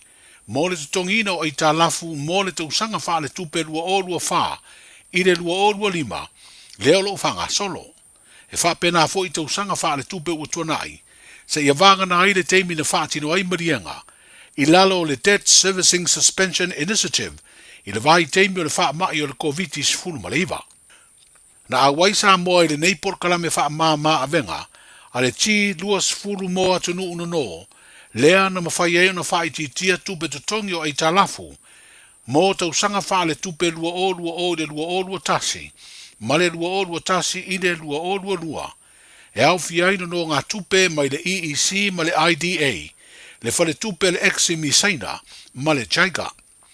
O le siri au tua le neif so swani, ina ia mawhai eo na toe whetu na i tupe whaalu a wale taliatu, ia a fianga o le COVID-19 furu maleiva. I le whaaua wina i peo le tongina o ai tā lafu o whaama wina i foi, le whai titia o le au whai o ai tā lafu o le malo i tausanga ua mawae. Ai le whai unga o le kuatalo na lua o le tausanga wha le tupe, lua o lua wha i le lua o lua lima, na whaama wina ai tā lafu o le malo e tusa ma le valu se lau ma le tasi, tesi ma le iwa miliona tā la, lea e au fi ai le iwa sfutolu tesi ma le 5%, o ai tā lafu mai fafo, ma le ono tesi ma le ono pasene o ai tā lafu, i te tonu lava o le tātu o tano. O stasi o ai ainga po tapula a tau tabau ainga le malo, ia le si di atu ma le 5% le fua whaata tau ai tā lafu pe a whaatusa i le tamau ainga. I le whae ungo te semo le lua o lua wha, na wha mawina ai e tusa ma le lua sfutolu tesi ma le 2%, le fua whaata tau le ai tā lafu pe a whaatusa i le tamau ainga. O whale tupe te tele mai whafu e tolu o lo no mai ai le malo Samoa, o lo au fi ai le whale tupe le eximi saina, le whale tupe le langi po le World Bank, ma le whale tupe o atina o Asia, le Asian Development Bank, ai o le whaputu ngā tupe teu whawhai ngā ruenga o mawaenga tausia Samoa, le Unit Trust of Samoa po le UTOS, o lo whamawina ai tā lafu i tu tonu o le atino. Whaalia lava i mtanga ruenga o tupe aro tātou malo, tanu mai le tau sanga lua o se furu malefitu, e le i toe no lava le malo Samoa, ai o lo whao ngā tupe wha mea lofa po grants, mai pa anga tau atiae, mō atina e te tele a le atino. O le iro i longa le IMF po le International Monetary Fund, ia november le tau sanga lua o lua wha, na wha mautu mai ei le si tia o le tūlanga o le pule eino o ai tā lafua Samoa, mai le tūlanga lamatia māwalunga, i le tūlanga lea lamatia feololo, lea e mawhai ai o na toi no mai le malo Samoa, mo nisi ati na e le tunu, i le anga i atu i le numanai. Wa mamori antu le komiti whaafoe o le whalaptonga o tusitala ma tangata whaasara lau a Samoa i le malo. Se tua lalo malosi ua fina wina aide ave se aloa masolo ia, mai le tū la fono o sori ngā tū la fono, po le Crimes Act, le aia inga o lo avano ai o na avea o se sori tū la fono, po se criminal offense, le whaia o ni tala manisi lava ngai o inga e whaale ngai se tangata. A lava maua leo pe a whaise su e ngai se tangi, e wha uruatu o no le aia inga, o na whaia leo se morianga, po ni morianga i se tasi po nisi ua tua ia. O le tua lalo le komiti whaafoe whalaptonga tu sitala ma le au whaasara lau le atunuu. Lo au fiai se pepo whaamtalanga mai le komiti, Wa whaelo ai le langolongo ina o le saolotonga e whaatino ai ngā ruenga, a sui o le whaalaputonga e mafua mai, i le mori ai e leo leo le tusitala sinia o le vanga whaasala lau o le talamua, o lo tau aveina nei le tofi belestene o le chores, le tamaitai o langi kere soma. O le whaonga ina peo le ai e inga whaale tū la fono, o talitonu le whaalaputonga le a ave pea ma se tasi o awala, e lamatia ai le whaatinonga o ngā ruenga tusitala, i se tūlanga tūto tasi e au noa, ma le aia aina pe whaalaweleweina ini taumawhainga, e nāti ai le whailo atu o le mea moni.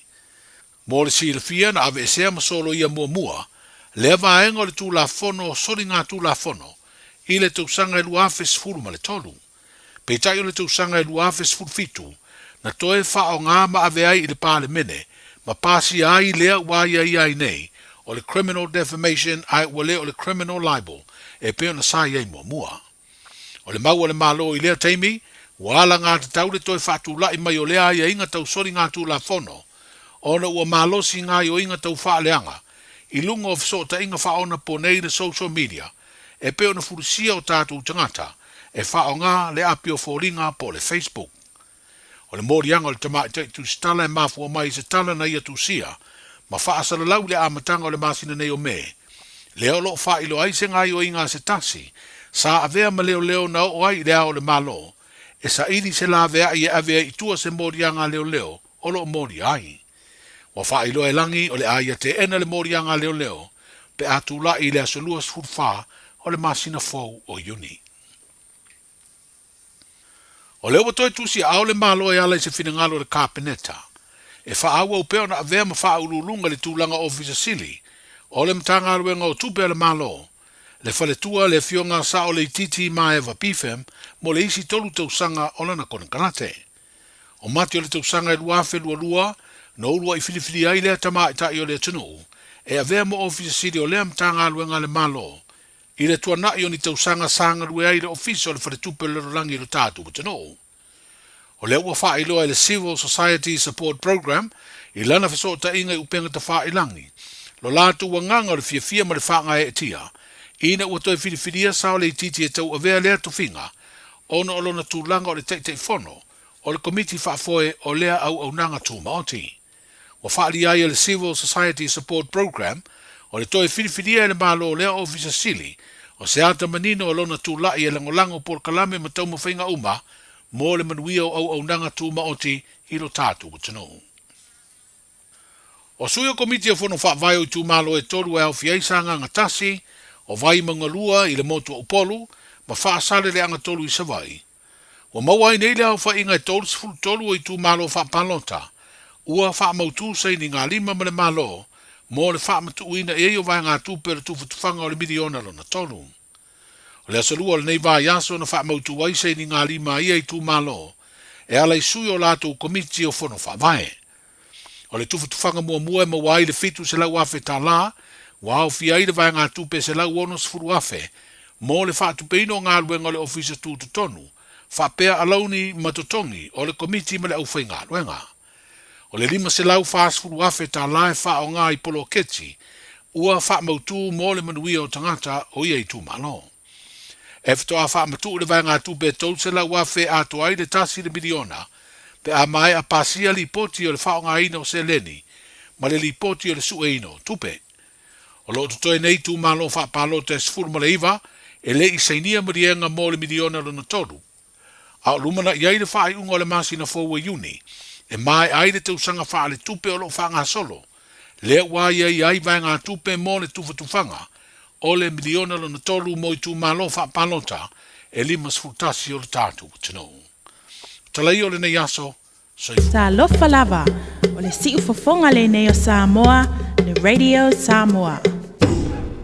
Talofa Samoa, o Atishna Ryan, o le Licensed Immigration Advisor mo le Auckland South Immigration Consultants. E visosoani mo so se tu ai ngā visa e malanga mai e New Zealand po Australia. Telefoni mai nei loa i le o valu o tasi o no valu whawhitulua. po ole olua tasi o novalu fitulua tolu o. O fia maua sau ta vale po sau piki apu. Ai tong ta iwa yaso, lua va yaso. Pe ta imasina, o le Sleek Cars o le a maua ai le fisosoani. Ua ta pena le au whaingaruenga a le Sleek Cars mo oe malo a inga. Aua e te popole i se mea e tasi. Te tala fitu aso, mai le sifulu i le tai au, angai le afo le ono le afiafi. Tele la alai au kilani i saute, mili mai loa i le o lua tasi fa, fitu lua selau. Po le o lua o, fa lima, tasi lima tasi. O le agonanga le sebe mawai o loa ananga tae peo TV, speaker JBL, telefoni Samsung, moenga Sleepwell, City no 4, pusa aisa ma o loa o ngā i leo mukuka. Maua foi o lotu aisa, vai tau mawha maisi. Tutongi i nei New Zealand e piki alo ai ngai Samoa. Fausotai mai le Facebook po le Instagram ale Sapa Pia Samoa, pe emaili mai i le buy@sab.ws. Sab, lau fale o loa numero tasi i Samoa. Hey whanau, I just got back from the islands. Such a seki trip. It's never long enough, eh? The warm Pacific welcome, the people, the food. I'm already thinking about the next trip. Plan, save and keep well. COVID is still in our community and getting my vaccine is the best way to protect myself from getting very sick. The COVID jab is free and can be given 6 months after receiving your last COVID vaccine or testing positive. To find out more, visit bookmyvaccine.nz.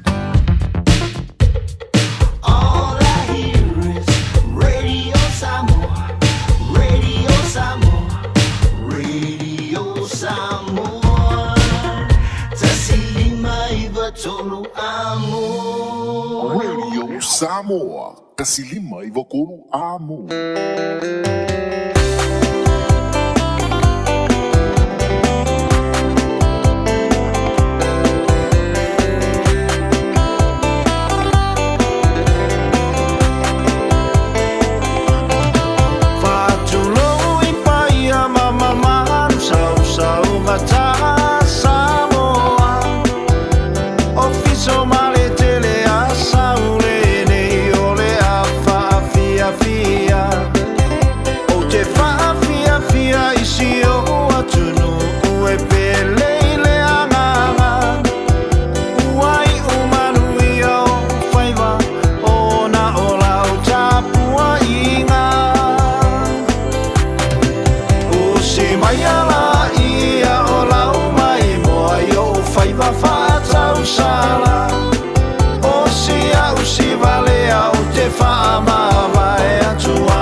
Isa we are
e fai a kanienga a wa la ma fukanga e fai foi kau suanga e pe o lai bebe sioka ani na la kau suai ma si au waka no cash su para no cash su para ota a seke awe ota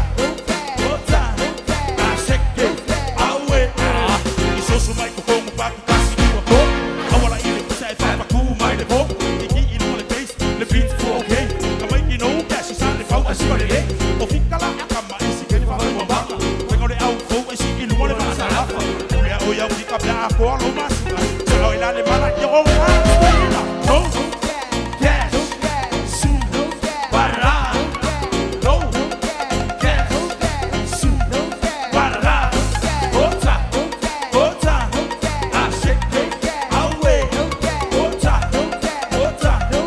a shake away se su se so le tama le ma putana ma fana pa mai so shiva ile bushiva e lo totasi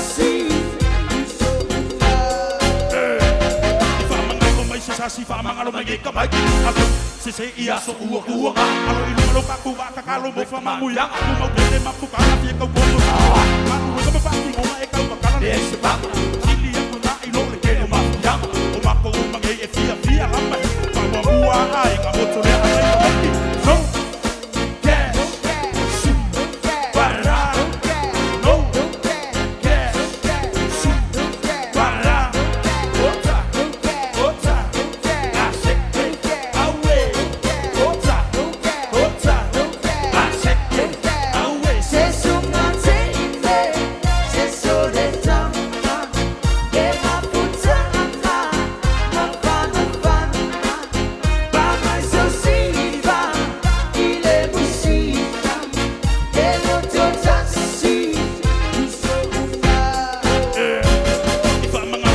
si fa mangalo mai ka mai ki ka lo mangi se ya so ua alo ilo lo ka ko ba ka lo mo fa mangu ya ku ko tele ma ku ka ti ko ko sa mo ma ku ko fa ki mai ka ba ka le se pa si li ya ku na ilo le ke ba ya o ma ko mangi e fia la ma ma wa bua ai ka mo tu le a mai ka mai ki Pacific la wela Pacific la you wela ota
Tasilima Ivatolu Amo Radio Samoa.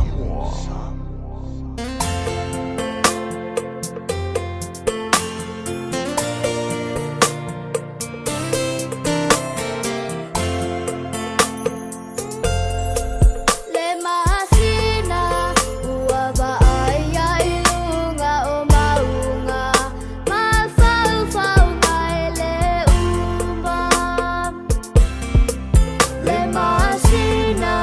ua ba ai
hase whaila tala e le mani e winga o tama se I mai tau I se whale amma e tofu le tangata manai ana tanga tolu I le whai wapa wasa sau fo I loho le anga tala tala no I nai tama I ta I a pei ua lewa ona tau masani o le nā foi wa e pula toa I le teine le nā e umilona fonga Ma asanga mai o e einu tāpia o le teine le nā o le sifa pamupia O le nā foi wa loto le anga wa e wha ibia tulo umata ai ata So kuang se I o maa siva mapasili ai pe whai sona aina Se sole le fefe, se fai ma se fata tau O le fafina fai lona to a lua to a fale whanau O winga tau wha pili, pei oi o sifi Aluia I le fale se vai le fafina mata maiti Ta lofa oi le tau sala, e se lo mata ta O le fasili fia malama lama O oi ua whai so wama E o le nā me e le ai Nā o au lava masia o tama whai O e tutu salama ta ua O aku fo e le I whai a so to alua Se so ia e tina ua O te lole le lava lo to alua Ua o ngā loa whawhine A o le la fo I e mama whasifine E sili ai so le pe atu O le mele anga se talinga ai mutu O te le fia futi ulu E te I fo I wama fia lau mutu Se sole le fefe Se whai wa se whatatau O le whawhine whai lona to a lua to a whale whanau O winga tau whapili Pei oi o sifi Aluia I le whale se vai le whawhine mata maiti Wā e ali ta ua whai atu le whawhine whai lona to alua Se wale aina po I le maunu Whaalele le fo I au Ta ai mi misia I le nei po e tasi ai alu e wa ai si ma fine lai mahi E sili atu o le whai wa ai asa nai no le mamau I tu tono lo mata Se sole le fefe, se whai ma se whatatau O le whawhine whai lona to a lua to a whale whanau O winga tau whapili, ua pei oi o sifi Aluia I le fale se vai le fine mata maiti Bese mai Se sole le fefe Se fai ma se whatatau O le fine fai lona to a lua to a whale whanau O winga tau whapili Ua pei oi o sifi Aluia I le fale se vai le fine mata maiti Aluia I le fale se vai le